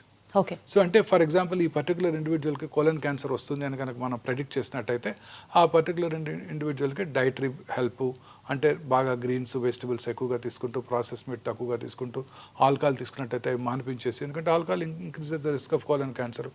తర్వాత కిమో ప్రొఫైలాక్సిస్ ఉంది, ఆస్పిరిన్, మనం బ్లడ్ థిన్నర్స్ వాడుతుంటాం, మీరు వినే ఉంటారు aspirin, low dose aspirin. Low dose aspirin తీసుకునే వాళ్ళలో కోలన్ క్యాన్సర్ వచ్చే అవకాశాలు తక్కువగా ఉంటాయి. సో ఆయనకి ఆస్పిరిన్ ఇవ్వటం, నెలకు ఒకసారి ఫీకల్ అక్కల్ బ్లడ్ టెస్ట్ చేయించుకోవటం, అవసరమైతే బ్లడ్ ఉన్నట్టయితే సిగ్మాడోస్కోపీ, కొలనోస్కోపీ చేసి ఏమైనా పాలిప్స్ ఉన్నట్టయితే ఆ పాలిప్స్ రావడంతోనే వాటిని తీసివేయడం ద్వారా క్యాన్సర్ రావటాన్ని నివారించవచ్చు. నివారించవచ్చా సార్? ఆర్ లేట్ చేయొచ్చా? నివారించవచ్చు. అద్భుతం, అద్భుతం అసలు. లేదా చిన్నగా క్యాన్సర్ ప్రీ క్యాన్సరస్ ఫేజ్లో ఉండగానే దాన్ని పట్టుకొని దాన్ని సర్జరీ కనుక చేసేస్తే మనం క్యాన్సర్ రాకుండా నివారించిన వాళ్ళం అవుతాం. అద్భుతం సార్. అలా ఉదాహరణకు ఒక స్త్రీకి బ్రెస్ట్ క్యాన్సర్ వస్తుందని ప్రెడిక్ట్ చేసామనుకోండి, రెగ్యులర్గా చెక్ చేసుకుంటూ ఉంటారు, వారు ఎలా పరీక్ష చేసుకోవాలో వారికి నేర్పిస్తాం. స్త్రీకి వారు పరీక్ష చేసుకున్నట్టయితే వారి యొక్క బ్రెస్ట్ మీద వారికి అవగాహన పెరిగి ఆ బ్రెస్ట్లో వచ్చే చిన్న చిన్న మార్పులను కూడా గ్రహించి డాక్టర్ నోటీస్కి తీసుకురావడం జరుగుతుంది. రెగ్యులర్గా అల్ట్రాసౌండ్ చేసుకోవటం, అవసరమైతే సంవత్సరానికి మ్యామోగ్రఫీ చేసుకోవటం, ఇంకా మధ్యలో డౌట్ ఉన్నట్టయితే MRI పరీక్ష చేసుకోవటం, ఇంకా అవసరమైతే PET-MR చేసుకోవటం ద్వారా క్యాన్సర్ ప్రీ క్యాన్సరస్ ఫేజ్లో ఉండగానే, లేకపోతే క్యాన్సర్ చిన్నగా సబ్ సెంటీమీటర్, 1 సెంటీమీటర్గా తక్కువగా ఉండగానే దాన్ని పట్టుకొని సర్జరీ చేసి తీసేస్తే క్యూర్ చేసేయగలుగుతాం. Excellent sir. సార్ ఏమంటారు సార్, ఆ టెస్ట్ ని ముందుగానే క్యాన్సర్ ఉందా లేదా, రావచ్చా లేదా? సింపుల్ ప్రెడిక్టివ్ క్యాన్సర్ స్క్రీనింగ్ అండి, ప్రెడిక్టివ్ టెస్ట్ అన్నమాట. ముందుగానే సింపుల్ బక్కల్ స్మియర్ తీసుకుంటాం. సార్ చాలా ఎక్స్పెన్సివ్ సార్ ఆ test? It cost about 1 lakh అండి. మరి అది నార్మల్ కామన్ పర్సన్ కి కూడా అందుబాటులో ఉండాలంటే ఎట్లా సార్? టైం పడుతుంది. ఏ టెస్ట్ అయినా మీకు తెలుసు కదా, ఇనిషియల్గా దానికి ఉంటుంది, తర్వాత దాన్ని స్లోగా నెంబర్ ఆఫ్ కంపెనీస్ డెవలప్ చేసిన కొలది కాస్ట్ తగ్గిపోతుంది. సో ప్రస్తుతం ఇవాళ రోజున చేయించుకోవాలి 86,000 to 1 lakh ఉందండి. ముందుగానే ప్రెడిక్ట్ చేయవచ్చు. ముందుగానే ప్రెడిక్ట్ చేయవచ్చు. ఇప్పుడు cancer treatment is become prohibitively expensive అండి. ఈ monoclonal antibodies, targeted therapies, I have to talk about that also sir. చాలా ఎక్స్పెన్సివ్ అండి, ఇవన్నీ ఇంపోర్టెడ్ మాలిక్యూల్స్ కదండి. సార్ ఇందాక మీరు ఒక మాట అన్నారు, బ్రెస్ట్ క్యాన్సర్కి సంబంధించి స్క్రీనింగ్ ప్రొసీజర్స్ అని. యూజువలీ సార్, అంటే నేను ఒక బ్రాడర్ పర్స్పెక్టివ్ అడుగుతున్నాను మిమ్మల్ని. ఇప్పుడు లేడీస్ వచ్చి మ్యామోగ్రామ్ చేయించుకోవాలి అన్నా, బ్రెస్ట్ క్యాన్సర్కి సంబంధించిన స్క్రీనింగ్ టెక్నిక్స్ చేయించుకోవాలి అని అన్నా, టెక్నీషియన్ దగ్గర నుంచి రేడియేషన్ రిపోర్ట్ చేసినటువంటి డాక్టర్ దాకా మేల్ ఉండొచ్చు, లేకపోతే వాళ్ళకి కొంచెం ఆ ఎంబరాస్మెంట్ ఉండొచ్చు స్క్రీన్ చేయించుకోవడానికి. ఇలాంటివన్నీ అవాయిడ్ చేయడానికి do we have any other means of? అన్ని హాస్పిటల్స్లో కూడా మ్యామోగ్రఫీ చేసేవాళ్ళు లేడీ టెక్నీషియన్సే ఉంటారు 100%. మెయిల్ టెక్నీషియన్ ఉండే అవకాశమే లేదండి, ఫీమేల్ టెక్నీషియన్సే ఉంటారు. తర్వాత అల్ట్రాసౌండ్ రూమ్లో కూడా అన్ని హాస్పిటల్స్, నో ఎక్సెప్షన్స్, అన్ని హాస్పిటల్లో కూడా విమెన్ టెక్నీషియన్సే ఉంటారు. అద్భుతం. అంటే సార్ చాలా చోట్ల, చాలా మేజర్ హాస్పిటల్స్లో లేడీ డాక్టర్సే ఉంటున్నారు కూడా. ఇప్పుడు మా దగ్గర ఒమేగా బ్రెస్ట్ క్లినిక్లో 100% లేడీ సర్జన్ ఉంటారు, లేడీ రేడియాలజిస్ట్ ఉంటారు, లేడీ టెక్నీషియన్స్ ఉంటారు, లేడీ అల్ట్రాసౌండ్ దగ్గర కూడా నర్సెసే అసిస్టెంట్గా ఉంటారు 100%. సో ఎస్పెషల్లీ ఆడవాళ్ళకి సంబంధించి ఈ బ్రెస్ట్ క్యాన్సర్, సర్వికల్ క్యాన్సర్కి సంబంధించి కూడా ఎక్కడన్నా టెస్ట్ చేయించుకోవాలి, స్క్రీనింగ్ చేయించుకోవాలి అంటే ఫస్ట్ అక్కడ డాక్టర్స్ ఎవరు ఉంటారు, అయ్యో వాళ్ళకి ఇప్పుడు చూపించాలా అన్న ఒక చిన్న ఇన్హిబిషన్తో ఆగిపోతూ ఉంటారు. అన్ని హాస్పిటల్లో లేడీ డాక్టర్సే ఉంటారండి. అన్ని మేజర్ హాస్పిటల్స్లో కూడా. సార్ ఈ మధ్య కాలంలో రీసెంట్ ఇన్సిడెంట్స్ బ్రెస్ట్ క్యాన్సర్ ఎట్లయితే రేట్ పెరిగిపోయింది అని వింటున్నామో, బాగా పెరిగిపోయింది అని, ఈవెన్ సర్వికల్ క్యాన్సర్ కూడా ఆడవాళ్ళలో ఎక్కువగా వింటున్నాం సార్. అవునండి, సర్వైకల్ క్యాన్సర్ ఇన్సిడెన్స్ తగ్గుతుందండి ఇప్పుడు బికాస్ ఆఫ్ ది వ్యాక్సిన్. అంటే not only because of the vaccine, hygiene ప్రజల్లో అవగాహన పెరగటం వల్ల. See what is the most important cause for cervical cancer? Human papillomatous virus infection. ఈ వైరస్ ఇన్ఫెక్షన్ తేమ కలిగిన వాతావరణంలో, హ్యూమిడ్ ఎన్విరాన్మెంట్, కోస్టల్ ఏరియాస్లో ఎక్కువగా వ్యాప్తి చెంది అక్కడ వాళ్ళకి socially and economically backward sections of the సొసైటీలో హైజీన్ మీద అవగాహన లేదు. డ్యూరింగ్ ఎస్పెషలీ పీరియడ్స్ టైంలో వారికి ఎలా హైజీనిక్గా ఉండాలి అన్న దాని మీద అవగాహన లేకపోవడంతో ఆ వైరస్ ఎక్కువగా వ్యాప్తి చెందుతోంది. అలాగే వారి సెక్షువల్ పార్ట్నర్స్ కూడా హైజీన్ మీద అవగాహన లేదు. చాలామందిలో మల్టిపుల్ సెక్షువల్ పార్ట్నర్స్ కూడా ఉండొచ్చు. వాళ్ళలో ఈ క్యాన్సర్ ఇన్సిడెంట్స్ ఎక్కువ. ఇప్పుడు ఇవన్నీ కూడా బాగా తగ్గిపోయాయి. హైజీన్ మీద అందరికీ అవగాహన ఏర్పడింది. స్కూళ్ళలోనే పీరియడ్స్ టైంలో ఎటువంటి హైజీనిక్గా ఎలా ఉండాలో నేర్పుతున్నారు. శానిటరీ నాప్కిన్స్ అందుబాటులోకి వస్తున్నాయి అందరికీ కూడా. సో ఈ క్యాన్సర్ ఇన్సిడెంట్స్ బాగా తగ్గిపోయింది. సర్వికల్ క్యాన్సర్ కి సంబంధించిన వ్యాక్సిన్ 4 years నుంచి ఇవ్వచ్చు అంట కదా సార్ పిల్లలకి? 10 years నుంచి ఇవ్వాలి. ఇప్పుడు మొన్న ఈ మధ్య లాస్ట్ ఇయర్ బడ్జెట్లోనే మిసెస్ నిర్మలా సీతారామన్ అనౌన్స్ చేశారు, మొత్తం భారతదేశంలోని అందరి పిల్లలకి కూడా ఇక నుంచి ఫ్రీగా ఈ సంవత్సరం నుంచి వ్యాక్సిన్ అందజేయడం జరుగుతుంది. యూనివర్సల్ ఇమ్యునైజేషన్ ప్రోగ్రాంలో మిగతా వ్యాక్సిన్స్తో పాటు దీన్ని కూడా ఇంక్లూడ్ చేశారు. ఈ వ్యాక్సిన్ ఇప్పుడు ఇండియాలో మ్యానుఫ్యాక్చర్ చేస్తున్నారు, అందువల్ల కాస్ట్ తగ్గిపోయింది. And government of India proposes to deliver this vaccine to all children. This is only for cervical cancer అండి.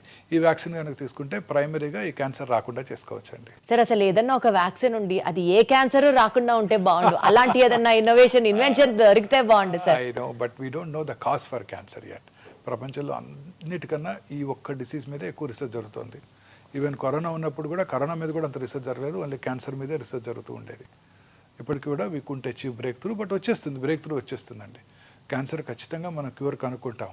క్యాన్సర్ని ప్రివెంట్ చేయలేమేమో కానీ క్యాన్సర్ని ఖచ్చితంగా కనుక్కుంటాం. ఇప్పుడు మనం చెప్పిన ఈ ప్రెడిక్టివ్ టెస్ట్ వల్ల క్యాన్సర్ రావటాన్ని కూడా తగ్గించవచ్చు. అది మాత్రం అద్భుతం. కాకపోతే అది అందరికీ అందుబాటులోకి రావాలి, వచ్చేస్తుంది. ఆ తర్వాత అందుబాటులోకి వస్తుంది. తర్వాత క్యాన్సర్ కూడా ట్రీట్మెంట్ కూడా వచ్చేస్తుందండి. నెక్స్ట్ 10 to 15 yearsలో definitely will have a breakthrough. అనేక రకాల క్యాన్సర్స్కి ఇప్పుడే ఇమ్యూనోథెరపీ డ్రగ్స్ అందుబాటులోకి వచ్చాయి.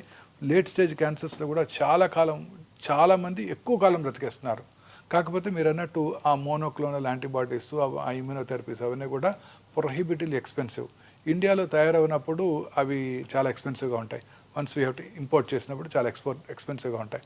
ఇప్పుడు అవి పేటెంట్ లాస్ ఎక్స్పైర్ అయినాక ఇండియాలో తయారు చేసినప్పుడు ఇవన్నీ కూడా చాలా తక్కువ కాస్ట్లో మన ప్రజలకు అందుబాటులోకి వస్తాయి. సార్ ఇప్పుడు మీరు ఇంతమంది పేషెంట్స్ అని చూస్తున్నారు కదా, ఎక్స్పెన్సివ్ ట్రీట్మెంట్ అని మీరే చెప్తున్నారు కదా సార్. సో ఒక ఫ్యామిలీలో ఒక వ్యక్తికి క్యాన్సర్ వచ్చింది అని తెలిసిన వెంటనే ఫైనాన్షియల్గా వాళ్ళు ఎలా రెడీ అవుతారు సార్? ఆ టిప్స్ చెప్పండి. ప్రిపేర్డ్గా ఎలా, how do they face cancer? Rich patient కూడా పువర్ ఫ్యామిలీ అయిపోతారండి. ఒక్క మెంబర్ క్యాన్సర్ వచ్చిందంటే ఖచ్చితంగా వచ్చిన రోజు సూపర్ డీలక్స్ రూమ్లో ఉంటారు.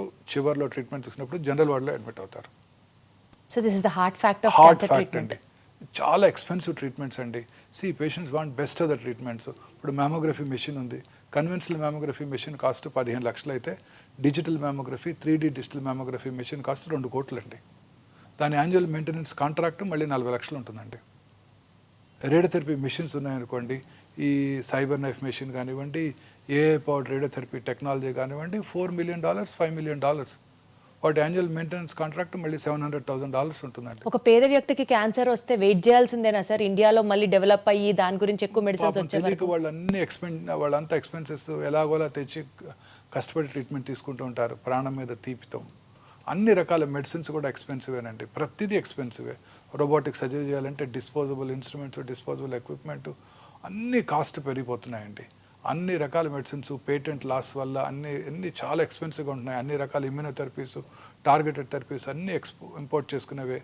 అలాగే PET CT scan, conventional PET CT స్కాన్లో రేడియేషన్ ఎక్స్పోజర్ ఎక్కువగా ఉంటుంది. Digital PET scan machine, conventional PET CT scan machine 5 to 6 crores అయినట్టయితే digital PET scan machine 14 to 18 crores అవుతుంది. On top of it annual maintenance contract సంవత్సరానికి అది పెరిగిపోతుంటుంది. And ఎన్నాళ్ళు వాడగలం each machine? Not more than 10 years. 10 yearsలో మళ్ళీ replace చేసేయాలి. ఇంత కాస్ట్లీ ట్రీట్మెంట్ ఇప్పించినా సరే, సర్జరీ చేసినా సరే, తిరిగి మళ్ళీ క్యాన్సర్ రెమిషన్ నుంచి ఉంటుందా లేదా, తిరిగి వస్తుందా లేదా, తిరిగి రాదా అని చెప్పడానికి కూడా గ్యారంటీ లేదు. ఇందాక చెప్పాను కదండి, the unpredictable biological behaviour of the tumour makes the most predictable treatment unpredictable. అంటే సార్ అసలు క్యాన్సర్ మనిషికి రానేకూడదు. మనం అనుకునే కోరిక అదొక్కటే. చాలా ఎక్స్పెన్సివ్ అండి, ట్రీట్మెంట్ ఈజ్ వెరీ ఎక్స్పెన్సివ్. ప్రజలు తిట్టుకుంటూ ఉంటారు డాక్టర్స్ని, బట్ వాళ్ళే బెస్ట్ ట్రీట్మెంట్ కావాలనుకుంటూ ఉంటారు, వాళ్ళే అడుగుతారు. అంటున్నారు కదా సార్ ఏదో కీమోథెరపీలో గేమ్ చేంజర్స్ వచ్చేసాయి, ఇమ్యూనో టార్గెటెడ్ థెరపీస్ అంటే అసలు గేమ్ చేంజర్స్, బట్ ఇదే very expensive. Very expensive, they are beyond the reach of a rich man. And ఎన్నాళ్ళు వాడాలి? వాడుతూనే ఉండాలి. అదేమి ఒక 6 కోర్సులు వాడి ఆపేస్తే ఇంకా వాడు బతికేస్తారు అనుకుంటే వాడేస్తారు. ₹1 కోటి ఖర్చు పెట్టండి మీకు క్యూర్ అవుతుంది అనుకుంటే రెడీగా ఉంటారు చాలామంది. ఏమి గ్యారంటీ లేదే. మరి ఎట్లా సార్ ఒక పేదవాడికి క్యాన్సర్ వస్తే దిక్కేంటి సార్? అంటే ఇప్పుడు గవర్నమెంట్ అనేక రకాలుగా ఈ ఆయుష్మాన్ భారత్, ఆరోగ్యశ్రీ ద్వారా చాలామంది క్యాన్సర్ పేషెంట్స్కి అతి తక్కువ ఖర్చులో ఫ్రీగా కూడా ట్రీట్మెంట్ చేయగలుగుతున్నాం. అదొక్కటే మనకి గ్రేటెస్ట్ అసెట్. సార్ నాకు ఒకటి అనిపిస్తుంది, చెప్పండి sir if I'm wrong or right. ఇప్పుడు మనకి ఈ ఇన్సూరెన్స్లు ఉంటాయి చూడండి సార్, క్యాన్సర్ ట్రీట్మెంట్కి ఇన్సూరెన్స్ ఇస్తారు. మీరు ఇందాక అర్లీ క్యాన్సర్ డిటెక్టివ్ టెస్ట్ చెప్పారు చూడండి, దానికి ఇస్తే చాలా మంది కనీసం చేసుకొని సిచ్యువేషన్ వర్స్ట్ చేయరు కదా సార్. వాటికి ఎవరు ఇన్సూరెన్స్, అన్ని రకాల క్యాన్సర్ ట్రీట్మెంట్స్ కూడా ఇన్సూరెన్స్ కవర్ అవ్వదు. అందులో చిన్న చిన్న లెటర్స్లో పెద్ద పాలసీ సైన్ చేశారా మీరు? ఇన్సూరెన్స్ పాలసీ కట్టినప్పుడు ముందు ఇమీడియట్గా మీరు ఒక 50 lakhs $1 crore ఇన్సూరెన్స్ తీసుకోండి. చిన్నపిల్లలు మీకు ఇన్సూరెన్స్ ఇస్తారు. ఇప్పుడు పెద్ద వయసు వచ్చినాక 50 ఏళ్ళు వచ్చాక ఇన్సూరెన్స్ అడిగితే అంత అమౌంట్కి ఇవ్వని కూడా ఎవరు, ప్రీమియం చాలా ఎక్కువగా ఉంటుంది. పిల్లలు కాబట్టి మీకు ఇప్పుడు ఇస్తారు. అందులో చిన్న లెటర్స్, స్మాల్ లెటర్స్లో చాలా ఉంటాయి. అవన్నీ చదవకుండా మనం చివరిలో సంతకం పెట్టేస్తాం. అందులో చాలా ఉంటాయి. ఈ కీమోథెరపీకి ఇన్ని లక్షలు ఇస్తాము, టార్గెటెడ్ థెరపీ కవర్ చేయము, ఇమ్యూనోథెరపీ కవర్ చేయమని కూడా రాసి ఉంటున్నాయి చాలా రకాల ఇన్సూరెన్స్ బ్రోషర్స్లో. తెలియక సైన్ చేసి తీసుకుంటూ ఉంటారు. సో చాలామందికి ఇన్సూరెన్స్ ఉన్నా కూడా కవర్ అవ్వట్లేదు. సార్ భయం వేస్తుంది సార్ ఒక్కసారి చెప్పాలంటే. క్యాన్సర్కి ఇంతే కవర్ చేస్తాం, కీమోథెరపీకి ఇంత, మీ లిమిట్ అయిపోయింది, సబ్ లిమిట్ ఇంతే. మీరు నాకు అన్నట్లు అసలు క్యాన్సరే రాకూడదు సార్. అంతే, ఏ ఎలిమెంట్ రాకూడదు. ఏ ఎలిమెంట్ రాకూడదు అంటే మనం ప్రశాంతంగా బ్రతకాలి సార్. ప్రశాంతత ఆ పాయింట్ దగ్గరికి వస్తున్నాను సార్. సంతోషంగా బ్రతకాలి, ప్రశాంతత కాదు, హ్యాపీగా బ్రతకాలి. ఏది ఏమైనా చెక్కు చెదరకూడదు సార్. సంతోషం అన్న వెంటనే దాని ఆపోజిట్ గుర్తొస్తుంది. స్ట్రెస్ లేని లైఫ్ ఇవాళ లేదు కదా సార్. స్ట్రెస్కి, క్యాన్సర్కి, క్యాన్సర్ తిరిగి రావడానికి 20 to 30% కారణం స్ట్రెస్సే అని అంటున్నారు, నిజమేనా? అంతకన్నా ఎక్కువేనండి నా ఉద్దేశం, నా ఎక్స్పీరియన్స్లో. చాలా మంది ఇగ్నరెంట్ పేషెంట్స్ ఉంటారు. వారి హస్బెండో కొడుకో ట్రీట్మెంట్ తీసుకొస్తారు, హ్యాపీగా ట్రీట్మెంట్ తీసుకుంటారు, వెళ్ళిపోతారు. నన్ను అడుగుతారు బాగున్నారా డాక్టర్ అంటే, బాగున్నారంటే చాలా హ్యాపీ. సాయంకాలం ఇన్వెస్టిగేషన్ చేసి మీరు చాలా బాగున్నారమ్మంటే నన్ను మొక్కో లేకపోతే నాకు దండం పెట్టో వెళ్ళిపోతారు. చాలా హ్యాపీగా ఉంటారు. వాళ్ళకి ఏం తెలియదు, వాళ్ళకి అసలు ఎప్పుడు తిరిగి రాదు. చాలామంది భయపడుతుంటారు, చదివేస్తుంటారు. తిరిగి వస్తుంట కదా డాక్టర్ గారు, నాది ERPR నెగటివ్ క్యాన్సర్ అంట కదా, నాకు తిరిగి వస్తుందంట కదా అని భయపడుతుంటారు. వాళ్ళకి ఖచ్చితంగా తిరిగి వస్తుంది. సో ప్రశాంతంగా అన్ని రకాల జబ్బులకి కూడా సంతోషము, మానసిక ప్రశాంతత ముఖ్యం. క్యాన్సర్ ఉందని తెలిస్తే ఎలా సంతోషంగా ఉంటారు సార్? మీకైనా అదే నేను చెప్పేది అదే. అందుకే చాలా మంది పేషెంట్ మనం ప్రిపేర్ చేయాలి. ఎంత లేట్ స్టేజ్ అయినా పేషెంట్కి మీరు చెప్పక్కర్లేదు. నా ఉద్దేశం అదే. నేను చాలాసార్లు అసలు ఎవరికి చెప్పను, అన్లెస్ వాళ్ళ రిలేటివ్స్ ఇన్సిస్ట్ చేస్తే తప్ప పేషెంట్కి చెప్పను. సో ఏం పర్లేదు, తగ్గిపోతుంది అని ధైర్యం చెప్తాను. మీకు నిజం తెలుసు, నాకు తెలుసు, వాళ్ళ అటెండ్ ఫ్యామిలీ మెంబర్స్కి కూడా తెలుసు. కానీ అలాంటి వాళ్ళే దే డూ వెరీ వెల్.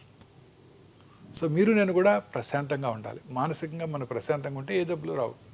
ప్రశాంతత ఎక్కడ దొరుకుతుంది సార్? కేజీ ఎంత సార్ ప్రశాంతత?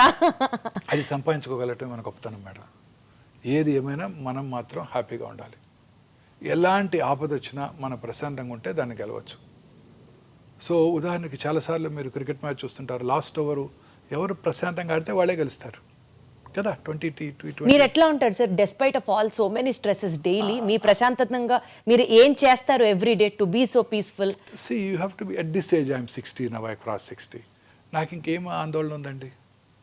But otherwise also, sir, I've achieved whatever I wanted. I don't want anything else. I'm doing my job. I do రెగ్యులర్గా నా ఫుడ్ మంచిగా చక్కగా తీసుకుంటాను, అన్ని రకాలుగా హ్యాపీగా ఉన్నాను, నాకు ఏ ప్రాబ్లమ్స్ లేవు. చాలాసార్లు నాకు ఇబ్బంది వచ్చేది పేషెంట్కి సర్జరీ చేశాక ఏమైనా కాంప్లికేషన్స్ వచ్చాయనుకోండి, వాళ్ళు పెట్టే బాధే నాకు బాధ, లేకపోతే ఏముండదు. అన్ని రకాలుగా చెప్తాం, కొన్ని రకాల మేజర్ సర్జరీస్ చేసినప్పుడు కాంప్లికేషన్స్ రావచ్చు. కాంప్లికేషన్ రాకుండా ఏ సర్జన్ కూడా సర్జరీ చేయలేరు. ప్రపంచంలో బెస్ట్ ఆఫ్ ద టీమ్స్కి మేయో క్లినిక్లో అయినా, రాయల్ మాస్టన్ హాస్పిటల్ అయినా కాంప్లికేషన్స్ వస్తాయి సర్జరీ తర్వాత. పేషెంట్స్ ఆ కాంప్లికేషన్ వచ్చినప్పుడు రిలేటివ్స్ మాకు చాలా ఇబ్బంది పెడుతుంటారు. అలాంటి చిన్న చిన్న ఇబ్బందులు తప్ప నాకు ఏ రకమైన ఇబ్బంది నన్ను అసలు బాధ పెట్టదు నన్ను. అంటే మీరు మెడిటేషన్ చేస్తారా sir everyday? My OP is my meditation.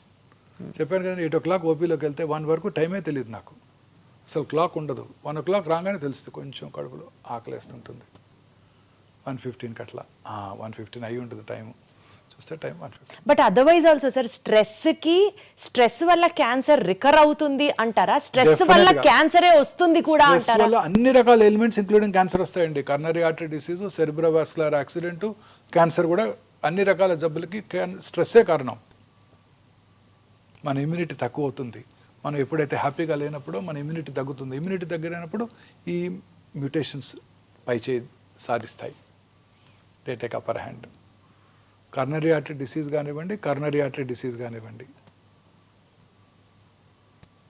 Corona infection కానివ్వండి, సెరిబ్రోవాస్కులర్ యాక్సిడెంట్ కానివ్వండి, క్యాన్సర్ కానివ్వండి, అన్ని రకాల ఎలిమెంట్స్కి స్ట్రెస్సే కారణం. ప్రశాంతంగా ఉంటే ఏ జబ్బు రాదు, ప్రశాంతంగా ఉంటే వైరల్ ఇన్ఫెక్షన్ వచ్చినా తొందరగా తగ్గిపోతుంది. మంచి నిద్ర, సంతోషం. సార్ ఆటో ఇమ్యూన్ డిసీజెస్ ఉన్న వాళ్ళకి క్యాన్సర్ ఇన్సిడెన్స్ ఎక్కువ అంటారు, నిజమేనా ఇది? అలానే ఏం లేదండి, కొన్ని రకాల ఎలిమెంట్స్ ఉండొచ్చు, కానీ అంత స్పెసిఫిక్గా ఆటో ఇమ్యూన్ డిసీజ్ ఉన్న వాళ్ళకి క్యాన్సర్ వస్తుందని ఏం లేదు. బికాజ్ వాళ్ళలో ఆల్రెడీ రోగనిరోధక శక్తిని సప్రెస్ చేయబడుతూ ఉంటుంది కాబట్టి క్యాన్సర్ రావడానికి ఆస్కారం ఎక్కువ ఉంది అని ఆటో ఇమ్యూన్ డిసీజ్ అంటే మన బాడీలో ఉన్న ఇమ్యూన్ మెకానిజం మన ఓన్ ఆర్గన్స్ మీద అగెన్స్ట్గా పనిచేస్తాయి. మామూలుగా ఇప్పుడు ఉదాహరణకి ఒక ఇండివిజువల్కి కిడ్నీ ట్రాన్స్ప్లాంట్ చేసామనుకోండి, కిడ్నీ ట్రాన్స్ప్లాంట్ చేస్తే అవుతుంది, అది ఒక ఫారిన్ ఆర్గన్ బాడీ, దాన్ని మన బాడీ రిజెక్ట్ చేస్తుంది, ట్రాన్స్ప్లాంట్ ఆర్గన్ రిజెక్ట్ చేస్తుంది. ఆ ట్రాన్స్ప్లాంటెడ్ ఆర్గన్ రిజెక్షన్ చేయకుండా ఉండటానికి వాళ్ళకి ఇమ్యూనో సప్రెసివ్ థెరపీ ఇస్తారు. కిడ్నీ ట్రాన్స్ప్లాంట్ తర్వాత కానీ, హార్ట్ ట్రాన్స్ప్లాంట్ కానీ, లివర్ ట్రాన్స్ప్లాంట్ తర్వాత కానీ ఆ ఇమ్యూనో సప్రెసివ్ థెరపీ ఇచ్చినప్పుడు ఆ రిజెక్షన్ని మనం ప్రివెంట్ చేయగలుగుతాం, బట్ క్యాన్సర్స్ రావడానికి అవకాశం ఉంటుంది. Exactly sir. ఇప్పుడు ఒక పేషెంట్కి రియల్ ఇన్సిడెంట్ అనమాట. ఒక పేషెంట్కి మెలనోమా వచ్చింది. మెలనోమా వచ్చిన తర్వాత, మెలనోమా అంటే తెలుసు కదండి, స్కిన్ క్యాన్సర్. మెలనోమా వచ్చిన 20 yearsకి అంటే వచ్చి క్యూర్ అయిపోయింది ఆయనకి. 20 years తర్వాత he was brain dead. 20 years అయిపోయింది కదా, ఆయన కిడ్నీ తీసుకెళ్ళి ఇంకెవరికో ట్రాన్స్ప్లాంట్ చేశారు. మరి ట్రాన్స్ప్లాంట్ చేసినప్పుడు వాళ్ళకి ఇమ్యూనోసప్రెసివ్ థెరపీ ఇస్తారు కదండి. ఇమ్యూనోసప్రెసివ్ థెరపీ ఇచ్చినప్పుడు వాళ్ళకి మెలనోమా వచ్చింది. అంటే melanoma is a skin disease. ఆ మెలనోమా క్యాన్సర్ కణాలు ఆ పేషెంట్ యొక్క కిడ్నీలో ఉన్నాయి, డార్మెంట్గా 20 years ఉన్నాయి. ఎందుకంటే ఆయన రెసిస్టెన్స్ బాగుంది కాబట్టి. 20 years తర్వాత ఇక్కడ ఇమ్యూనోసప్రెస్డ్ ఇండివిజువల్, ఎందుకంటే ఇమ్యూనోసప్రెసివ్ థెరపీ ఇచ్చారు కాబట్టి, ఆ ట్రాన్స్ప్లాంట్ రెసిపియంట్కి melanoma took upper hand and he got melanoma. So again emphasizing the fact that immunity is the most important factor. If you are happy, your immune system is strong. Yes. If you are stressed, that's all. Finish. The story ends. Yes. Sir ఇంకొక point sir, ఇప్పుడు ప్రతి ఒక్కళ్ళు perfumes use చేయడాలు, under arms కానివ్వండి, లేకపోతే deodorants use చేయడాలు, ఇలాంటి వాటికి బ్రెస్ట్ క్యాన్సర్ వస్తుంది అలానేం లేదండి. అనేక రకాల పర్ఫ్యూమ్స్లో కొన్ని రకాల సబ్స్టెన్సెస్ ఉంటాయి, వాటి వల్ల హార్మోన్ బ్యాలెన్స్ దెబ్బతిని వాళ్ళలో బ్రెస్ట్ క్యాన్సరు, ప్రాస్టేట్ క్యాన్సరు వచ్చే అవకాశాలు కొంచెం ఎక్కువగా ఉంటాయి కదా. మామూలుగా ఈ బ్రాండెడ్ పర్ఫ్యూమ్స్లో ఈ కెమికల్స్ అన్ని తక్కువగానే వాడుతూ ఉంటారు. పర్వాలేదు. చీపర్ పర్ఫ్యూమ్స్ కొన్నప్పుడే ఈ ప్రాబ్లమ్స్ ఉంటాయి. డియోడ్రెంట్స్ వలన చాలా మందిలో ఒక అపోహ ఉంది, డియోడ్రెంట్ రాసుకుంటే బ్రెస్ట్ క్యాన్సర్ వస్తుందని. ఇది పూర్తిగా అపోహం మాత్రమే. డియోడ్రెంట్ వలన బ్రెస్ట్ క్యాన్సర్ రాదు, కానీ మంచి క్వాలిటీ డియోడ్రెంట్స్ వాడుకోవాలి, వెంటిలేషన్ అది బాగుండాలి. చాలా రకాల డియోడ్రెంట్స్ వలన అక్కడ స్వెట్ గ్లాండ్స్ యొక్క డక్ట్స్ బ్లాక్ అయ్యి అక్కడ ఇన్ఫెక్షన్స్ వచ్చే అవకాశం ఎక్కువగా ఉంటుంది, అంతే తప్ప క్యాన్సర్ వచ్చే అవకాశం లేదు. సార్ ఎస్పెషల్లీ విమెన్లో ఇన్నర్ వేర్ టైట్గా ఉండడం వల్ల కానీ, బ్రాస్ అండర్ వైర్డ్ ఉండడం వల్ల కానీ బ్రెస్ట్ క్యాన్సర్ రావడానికి ఆస్కారం ఎక్కువ ఉంది అన్నది ఒకటి చదివాను. లేదు మేడం, దానికి దీనికి సంబంధం లేదు. No, not at all. Perfect sir, perfect. కొంతమంది టాల్కమ్ పౌడర్ వాడుతున్నప్పుడు ఇన్నర్ వేర్ వేసుకున్న తర్వాత లోపల ఎస్పెషల్లీ ప్రైవేట్ పార్ట్స్ దగ్గర వాళ్ళలోకి ఆ పౌడర్, కొన్నిసార్లు ఆ పౌడర్లో ఉండే కెమికల్స్ వెజైనా ద్వారా లోపలికి వెళ్ళి కొన్ని రకాల ఓవేరియన్ క్యాన్సర్ వస్తుందని కొన్ని స్టడీస్ చూపించాయి. చాలా రకాల ఇప్పుడు ప్రముఖ టాల్కమ్ పౌడర్స్ కంపెనీస్ మీద చాలా లా సూట్స్ కూడా అనేక దేశాల్లో ఉన్నాయి. పౌడర్ వేసుకుంటే క్యాన్సర్ రావడం ఏంటి సార్? అంటే ఆ ఇంటిమేట్గా ఆ ఇన్నర్స్ లోపల ప్రైవేట్ పార్ట్స్ దగ్గర వేసుకున్నట్టయితే అక్కడ ఎస్పెషల్లీ ముఖ్యంగా స్త్రీలలో వచ్చే అవకాశం ఎక్కువగా ఉంటుంది. ప్రిఫరబుల్లీ అలాంటివి అవాయిడ్ చేయడం better. Big note all the talcum powders ఈ క్షణం నుంచి అర్థమైంది సార్ నాకు. సార్ ఒక్కటి చెప్పండి, vitamin D supplement, calcium, magnesium, zinc, vitamin B12, folic acid ఇట్లాంటి సప్లిమెంట్స్ తీసుకోకుండా నాకు తెలిసి ఈ రోజుల్లో ఎవరు లేరు. మేబీ 20-25 నుంచే స్కిన్ కోసం సప్లిమెంట్, హెయిర్ నెయిల్స్ కోసం ఇట్లా సప్లిమెంట్స్ మీదే బండి నడుస్తున్న ఈ రోజుల్లో యాంటీ ఆక్సిడెంట్ సప్లిమెంట్స్ తీసుకోవడం వల్ల క్యాన్సర్ వచ్చే అవకాశం తగ్గుతుంది అని ఒక నానుడు ఉంది. ఇది నిజమా కాదా మీరే చెప్పాలి. అంటే యాంటీ ఆక్సిడెంట్స్ ఈ ఫ్రీ రాడికల్స్ డ్యామేజ్ని ప్రివెంట్ చేసి ఖచ్చితంగా క్యాన్సర్ అవడాన్ని నిరోధిస్తాయి. ఓకే, అందులో అనుమానమే లేదు. క్లియర్. యాంటీ ఆక్సిడెంట్స్ రెగ్యులర్గా తీసుకోవడం వల్ల క్యాన్సర్ రాదని చెప్పలేము, కానీ యాంటీ ఆక్సిడెంట్ తీసుకోవడం వల్ల నష్టం అయితే లేదు, బెనిఫిషియల్ ఎఫెక్ట్సే ఉంటాయి. మితంగా రెగ్యులర్గా ఒకటి తీసుకున్నట్టు వల్ల నష్టం మాత్రం లేదు. Super sir. సార్ ఒక చిన్న ర్యాపిడ్ ఫైర్ లాంటిది కంటిన్యూ చేద్దాం సార్, సో దట్ మిత్స్ అన్ని డీమిత్ చేసేద్దాం ఒక్కసారితో. To start with, cancer spreads if a tumour is operated on. ఇది చాలా కామన్ మిస్కన్సెప్షన్ అండి. కత్తి పెడితే క్యాన్సర్ పెరిగిపోతుంది. ఇది ఖచ్చితంగా అపోహ మాత్రమే. క్యాన్సర్ని సర్జరీ చేయడం ద్వారానే క్యూర్ చేయగలం. ఇందాక మనం డిస్కస్ చేసాం solid tumours, హిమటలాజికల్స్.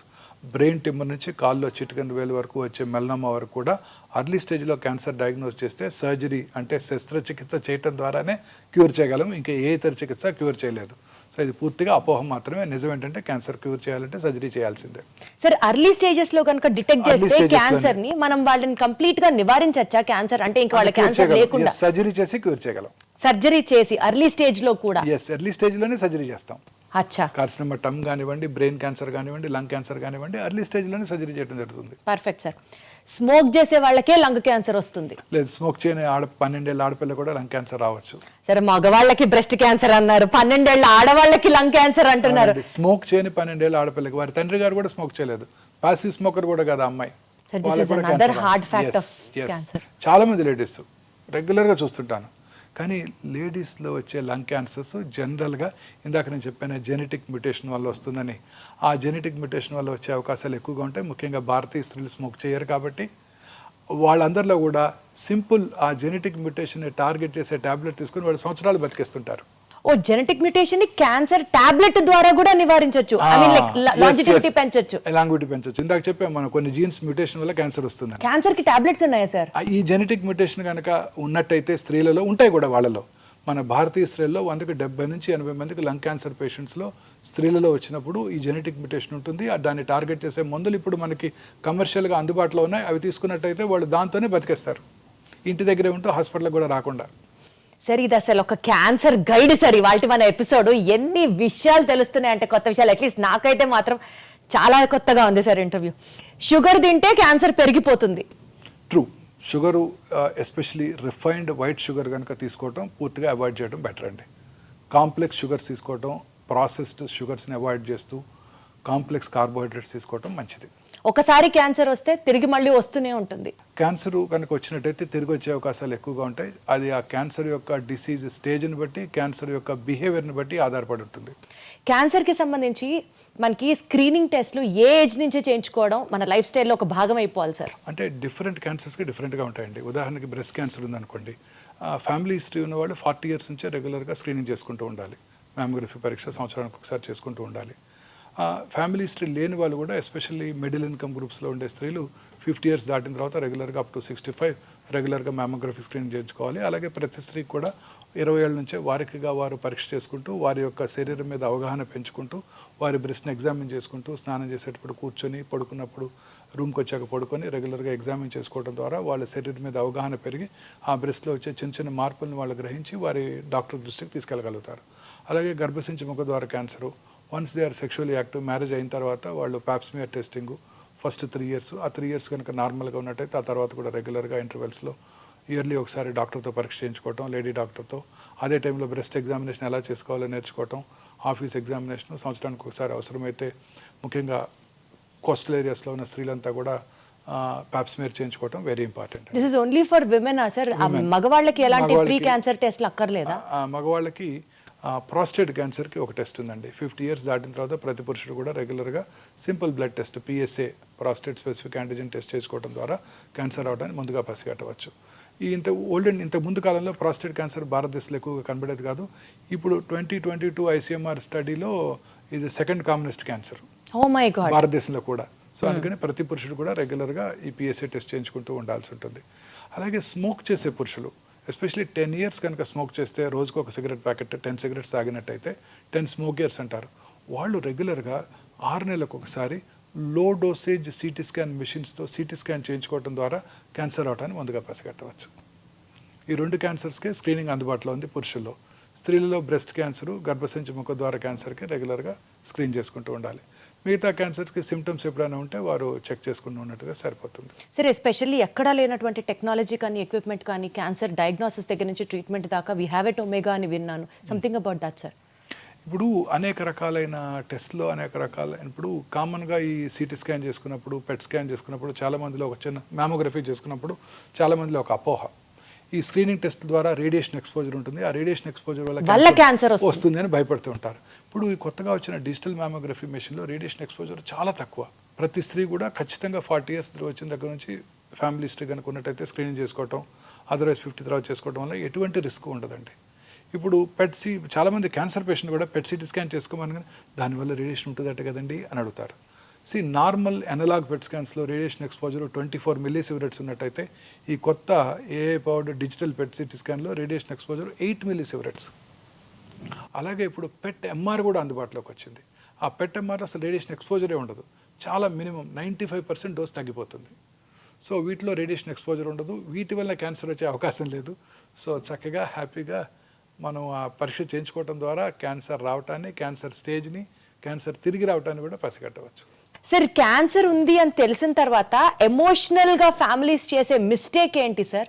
Maybe because of stress కానివ్వచ్చు, తెలిసిన వాళ్ళకి క్యాన్సర్ వచ్చింది అన్న భయం కావచ్చు. యూజువలీ ఎలాంటి మిస్టేక్స్ చేస్తూ ఉంటారు? ఈ క్యాన్సర్ పేషెంట్స్తో ప్రాబ్లం ఏంటంటే వాళ్ళు చాలా డిస్టర్బ్ అయిపోతారు. మీరు అన్నట్టు, మీరు మన ఫ్యామిలీ మెంబర్కే కాదండి, మనం రోజు వాకింగ్కి వెళ్తున్నాం అనుకోండి, లేకపోతే నేను రోజు మార్నింగ్ ఎర్లీ మార్నింగ్ కార్లో వస్తుంటాను, నాకు ఎదురుగా ఒక 10 మంది వస్తుంటారు. ఆ 10 మందిలో ఎవరైనా ఒకళ్ళు ఈ మధ్య గత 10 ఏళ్ళలో ఒకళ్ళు రావట్లేదు. ఎందుకు రావట్లేదు? వాళ్ళకి ఏదో క్యాన్సర్ ఉందో తెలిస్తే ఆ మనిషి మనకు తెలియకపోయినా మనం డిస్టర్బ్ అవుతాం 2 రోజులు. అయ్యో ఆయన క్యాన్సర్ వచ్చిందంట. మనకే కాదు, మన నైబర్హుడ్లో ఎవరికైనా క్యాన్సర్ వచ్చినా మనం ఇమీడియట్గా డిస్టర్బ్ అవుతాం. ఈ ఎమోషనల్ ట్రామాలో పొరపాటున మిస్టేక్స్ చేసేస్తూ ఉంటారు కదా సార్? తప్పనిసరిగా ఈ ఎమోషనల్ ట్రామాలో వాళ్ళు చాలామంది ఫ్యామిలీ మెంబర్స్ ఉంటారు. ఒకళ్ళు ఒక చోటకి వెళ్దాం ఉంటారు, ఒకళ్ళు ఇంకో హాస్పిటల్కి వెళ్దాం ఉంటారు. అలా ట్రీట్మెంట్ డిలే చేసేస్తుంటారు. తర్వాత కొంతమంది అసలు అలోపతి ట్రీట్మెంటే వద్దు, మనం న్యాచురోపతి ట్రీట్మెంట్కి వెళ్దాము. అది ఎఫెక్టివా సార్? ఏముండదండి, షిమోగాకి వెళ్దాం, షిమోగా మెడిసిన్ తీసుకుందాం, లేకపోతే ధర్మస్థల వెళ్దాం, ధర్మస్థల మెడిసిన్ తీసుకుందాం, టిబెటిన్ మెడిసిన్ తీసుకుందాం. ఇలాంటివన్నీ కూడా ఎక్కువైపోతున్నాయండి. చక్కగా క్యాన్సర్ ట్రీట్మెంట్ తీసుకుంటున్న వాళ్ళు కూడా, చక్కగా క్యూర్ అవుతున్న వాళ్ళు కూడా ఇవన్నీ వేస్ట్, ఇవి తీసుకున్నా కానీ తిరిగి వస్తుంది, మా ఇంటి పక్కన ఆయనకు తిరిగి వచ్చింది, వాళ్ళు షిమోగా వెళ్ళి వైద్యం చేసుకున్నారని అక్కడికి వెళ్ళి ఈ ట్రీట్మెంట్ మాన్పించి అక్కడ తీసుకెళ్ళి వైద్యం చేస్తుంటారు. అంటే వాళ్ళకేదో వీళ్ళ మీద కోపంతో కాదు, వాళ్ళకేదో ఇతనికి హెల్ప్ చేద్దామని ఆశతో. పైగా ఈ ట్రీట్మెంట్ అంతా కొంచెం ఎక్స్పెన్సివ్గా ఉంటుంది అలోపతి వైద్య విధానంలో. సో వాళ్ళు తట్టుకోలేరు, పేదవాడు కదా, ఇతను షిమ్మగా తీసుకెళ్తే అక్కడ తక్కువ ఖర్చులో వైద్యం అయిపోతుంది అని అక్కడికి వెళ్తూ ఉంటారు. ఇది ఖచ్చితంగా డెఫినెట్గా క్యాన్సర్ క్యూర్ అయ్యే అవకాశాలు బాగా తగ్గిపోతాయండి. సో క్యాన్సర్ ట్రీట్మెంట్లో బ్రేక్ రావటం, క్యాన్సర్ ట్రీట్మెంట్ని నిలిపివేసి ఇతరత్ర ఆల్టర్నేటివ్ ట్రీట్మెంట్ స్టార్ట్ చేయడం, ముఖ్యంగా ఇండియాలో ఫినాన్షియల్ ప్రాబ్లమ్స్ ఏనండి. వేరే ఆల్టర్నేటివ్ మోడ్స్ ఆఫ్ ట్రీట్మెంట్ కోసం డిపెండ్ అవుతున్నారు. ఫినాన్షియల్ ప్రాబ్లమ్స్, ఇది ఎక్స్పెన్సివ్గా ఉంటుందని ఒక అపోహ కూడా ఉంది. అన్ని క్యాన్సర్ ట్రీట్మెంట్స్ ఎక్స్పెన్సివ్గా ఉండవు. ఎక్స్పెన్సివ్ ట్రీట్మెంట్ అందుబాటులో ఉంటుంది, చీపర్ ట్రీట్మెంట్స్ అందుబాటులో ఉంటాయి. మీరు కారు కొనుక్కోవాలంటే అందరూ 50 లక్షలు పెట్టి బెంజ్ కారు కొనుక్కోకర్లేదు, 2 లక్షలకి మారుతి కారు కూడా లభ్యం అవుతుంది కదా. అర్లీగా డిటెక్ట్ చేసి డాక్టర్ దగ్గరికి రాగలిగితే, డాక్టర్ హెల్ప్ తీసుకుంటే, అర్లీగా కనుక డిటెక్ట్ అయితే తక్కువలోనే అయిపోవచ్చు కదా సార్. సార్ అసలు ఎట్లా తెలుస్తుంది sir science and symptoms of cancer ఏంటి చెప్పండి? అదే మెయిన్ ప్రాబ్లం అండి. Cancer is a silent killer. Symptoms ఏమి కలిగించదు. చాలాసార్లు లేట్ స్టేజ్లోనే సిమ్టమ్స్ వస్తాయి. చిన్న సిమ్టమ్స్ ఉంటాయి, అవి జనరల్గా అందరూ నెగ్లెక్ట్ చేస్తారు. ఏంటి సార్ అలాంటి ఒక 5 to 7 సైన్స్ చెప్పండి. ఉదాహరణ పైనుంచి కిందకి వెళ్దాం. Brain headache, early morning headache వచ్చింది అనుకోండి, ఎవరికైనా అది అశ్రద్ధ చేయకూడదు. ఇంటెన్సిటీ పెరిగిపోతుంది అనుకోండి, రెగ్యులర్గా అశ్రద్ధ చేయకూడదు. పొద్దున్నే 3 గంటలకి హెడేక్తో నిద్రలేగుస్తున్నాం అనుకోండి, అది అశ్రద్ధ చేయకూడదు. హెడేక్తో పాటు వామిటింగు, మెమరీ లాసు, ఫిట్స్ రావడం అంటే ఖచ్చితంగా అది బ్రెయిన్ ట్యూమర్ని సూచిస్తుంది. కొన్ని ఫంక్షనల్ అబ్నార్మాలిటీస్, సడన్గా జ్ఞాపక శక్తి తగ్గిపోవటం, జ్ఞాపక శక్తి తగ్గిపోవటం, విజన్ డిస్టర్బెన్సెస్ రావటం, ఇవన్నీ కూడా బ్రెయిన్ ట్యూమర్ లక్షణాలు. చిన్న ఎరుపు తెలుపు మిళితమైన ప్యాచెస్ రావటం ఓరల్ క్యావిటీలో, నాలుక మీద కానివ్వండి, బక్కల క్యావిటీలో కానివ్వండి, మానని పుండు, మానని నొప్పి లేని పుండు, నొప్పి లేని పుండు. క్రమంగా పెరుగుతోంది మానకుండా, అది క్యాన్సర్ పుండు కావచ్చు. అలాగే బ్లడ్ రావటం, ఎక్కడి నుంచి ఓరల్ క్యావిటీలోంచి కానీ స్వరపేట నుంచి కానీ ఎక్కడి నుంచి బ్లడ్ రావటం, feeling of foreign body sensation థ్రోట్లో, తర్వాత వాయిస్ బొంగురు పోవటం, వెరీ కామన్ సిమ్టమ్ స్వరపేట క్యాన్సర్కి, లంగ్ క్యాన్సర్కి. మానని దగ్గు, చాలామంది నెగ్లెక్ట్ చేస్తారు స్మోకర్స్. లాస్ట్ ఇయర్ కూడా ఇలానే వచ్చింది, అప్పుడు సిటీ స్కాన్ కూడా చేయించారు, నార్మల్గా ఉందంటారు. మానని దగ్గు, తగ్గినప్పుడు ఫ్లమ్లో బ్లడ్ రావటం, లో గ్రేడ్ చెస్ట్ పెయిన్ రావటం, ఆకలి తగ్గిపోవటం, ఈ 3 వెరీ ఇంపార్టెంట్ సిమ్టమ్స్ అండి. ఆకలి తగ్గటం, తినాలని పెంచిపోవటం, బ్రేక్ఫాస్ట్ టేబుల్ దగ్గరికి వెళ్ళటం, తినకుండా వెనక్కి రావటం, లేకపోతే నువ్వు ఇడ్లీ తినగానే ఒక ఇడ్లీ తినగానే పొట్ట ఫుల్ అయినట్టు ఉండటం, ఇవి అలాగే లో గ్రేడ్ ఫీవరు, కొంచెం అలసటగా ఉండటం, ఇవన్నీ ఎప్పుడు కూడా అశ్రద్ధ చేయకూడదు.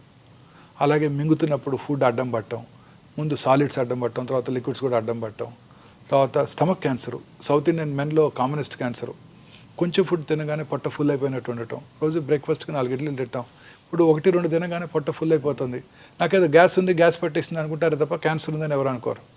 వామిటింగ్ రావటం, బెల్చింగ్స్ ఎక్కువగా రావటం, అన్డైజెస్టెడ్ ఫుడ్ ఉన్నప్పుడు ఆ బెల్చింగ్, ఫౌల్ స్మెల్లింగ్ బెల్చింగ్ రావటం, ఆ తర్వాత వామిటింగ్ రావటం, వామిటస్లో రక్తం పట్టడం, వెయిట్ తగ్గిపోవటం, ఇవన్నీ కూడా గ్యాస్ట్రిక్ క్యాన్సర్ లక్షణాలు. మలమూత్ర విసర్జన అలవాట్లో మార్పు రావటం, మోషన్లో బ్లడ్ పట్టడం, రకరకాలుగా చాలాసార్లుగా మోషన్ పాస్ చేయటం, మోషన్లో గమ్ లాంటి వైటిష్ మెటీరియల్ రావటం, బ్లడ్ రావటం, యూరిన్లో బ్లడ్ పట్టడం, ఇంటర్మెన్స్ట్రల్ బ్లీడింగ్, పీరియడ్స్ కాని టైంలో బ్లడ్ రావటం, పోస్ట్ కాయిటల్ బ్లీడింగ్ ఉండటం, లో గ్రేడ్ లోవర్ అబ్డామినల్ పెయిన్, గర్భసంచి ముఖద్వార క్యాన్సర్ లక్షణాలు. బాడీలో ఎక్కడైనా ఏదైనా లంపు క్రమం తప్పకుండా పెరిగిపోవటం, నొప్పి లేకుండా ఉండటం, పుట్టుమచ్చలు ఎస్పెషల్లీ పుట్టుమచ్చలో సైజు ర్యాపిడ్గా పెరగటం, ఫ్లేక్స్గా పెల్సులుగా ఊడిపోవటం, కలర్ మారటం, ఇర్రెగ్యులర్గా తయారవటం, పుట్టుమచ్చ నుంచి పుండు పట్టడం, బ్లడ్ రావటం, ఇవన్నీ కూడా పుట్టుమచ్చలు క్యాన్సర్గా మారుతున్నాయని మనం గ్రహించాలన్నమాట. మీరు చెప్పిన ఈ కామన్ సిమ్టమ్స్ యూజువల్లీ అవాయిడ్ చేసేవే సార్. కొంచెం అరక్కపోయినా ఈ రోజు అరగలేదులే అనుకుంటాం, కానీ అమ్మో ఇక్కడ ఏదో ఉంది అని అయితే నెగ్లెక్ట్ చేస్తాం. లూజ్ మోషన్స్ అవుతాయి, కాన్స్టిపేషన్ వస్తుంది, లాస్ట్ వీక్ వెళ్ళి బావర్చీలో తిన్నాం అందువల్లనే వస్తుంది, ఆమె వీక్ డిసెంట్రీ అనుకుంటారే తప్ప క్యాన్సర్ ఉందని అనుకోరు. బ్లీడింగ్ అవ్వగానే హెమరాయిడ్స్, పైల్స్ లాస్ట్ ఇయర్ కూడా ఎలా ఉన్నాయో కొన్నిసార్లు తగ్గిపోతుంది అనుకుంటారే తప్ప అశ్రద్ధ చేస్తారు. అశ్రద్ధ చేసినా మాక్సిమం సార్ 1-2 days చూసి తర్వాత ఇమ్మీడియట్గా డాక్టర్ దగ్గరికి వచ్చేయడమే కదా. ఎనీ సిమ్టమ్ అండి పర్సిస్టెంట్గా ఉన్నట్టయితే, బ్లీడింగ్ అవుతూనే ఉంది గత వారం రోజులుగా 15 రోజులుగా అంటే అశ్రద్ధ చేయకూడదు. హెమరాయిడ్స్ ఉన్నాయి అనుకోకూడదు. ఒకవేళ వెళ్ళి డాక్టర్ చూపించుకొని హెమరాయిడ్స్ ఉన్నా ఆ హెమరాయిడ్స్కి ట్రీట్మెంట్ తీసుకోవాలి. ట్రీట్మెంట్ తీసుకున్నాక బ్లీడింగ్ ఆగిపోవాలి. చాలాసార్లు హెమరాయిడ్స్ ఉంటాయి, దానిపైన ఒక 5 సెంటీమీటర్ల దూరంగా క్యాన్సర్ కూడా ఉంటుంది. హెమరాయిడ్స్కి సర్జరీ చేయించుకుంటారు, అది మిస్ అవుతారు కూడా.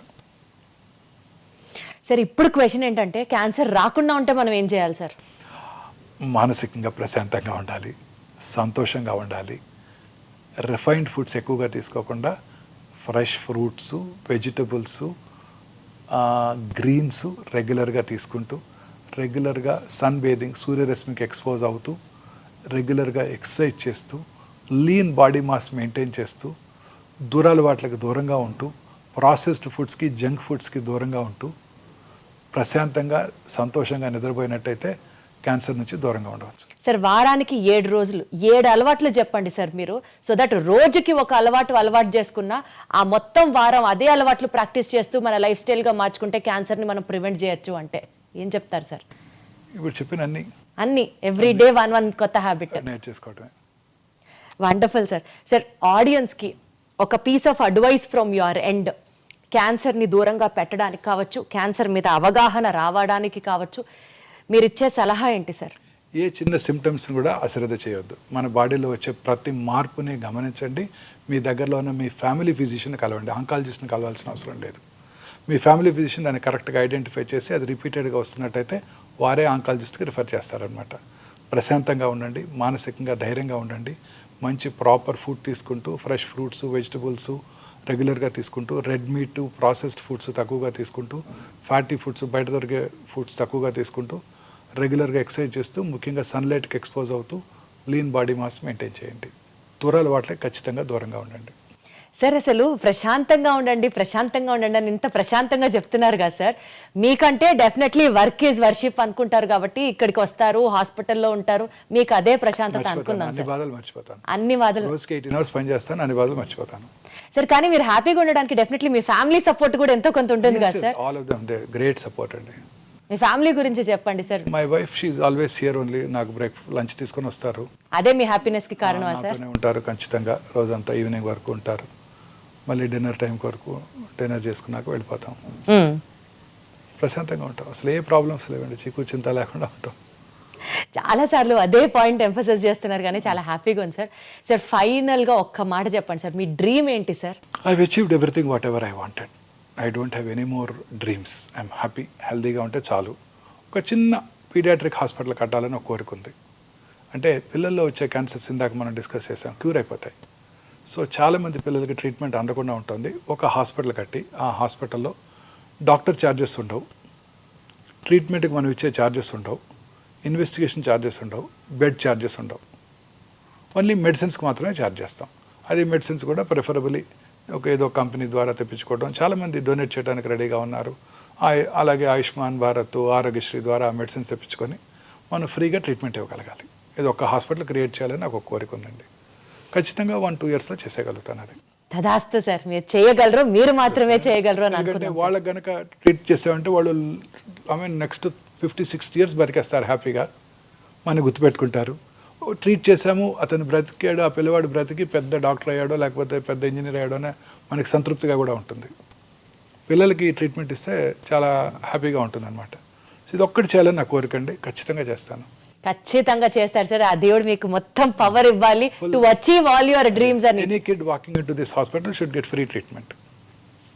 ఇది ఒకటే కోరిక.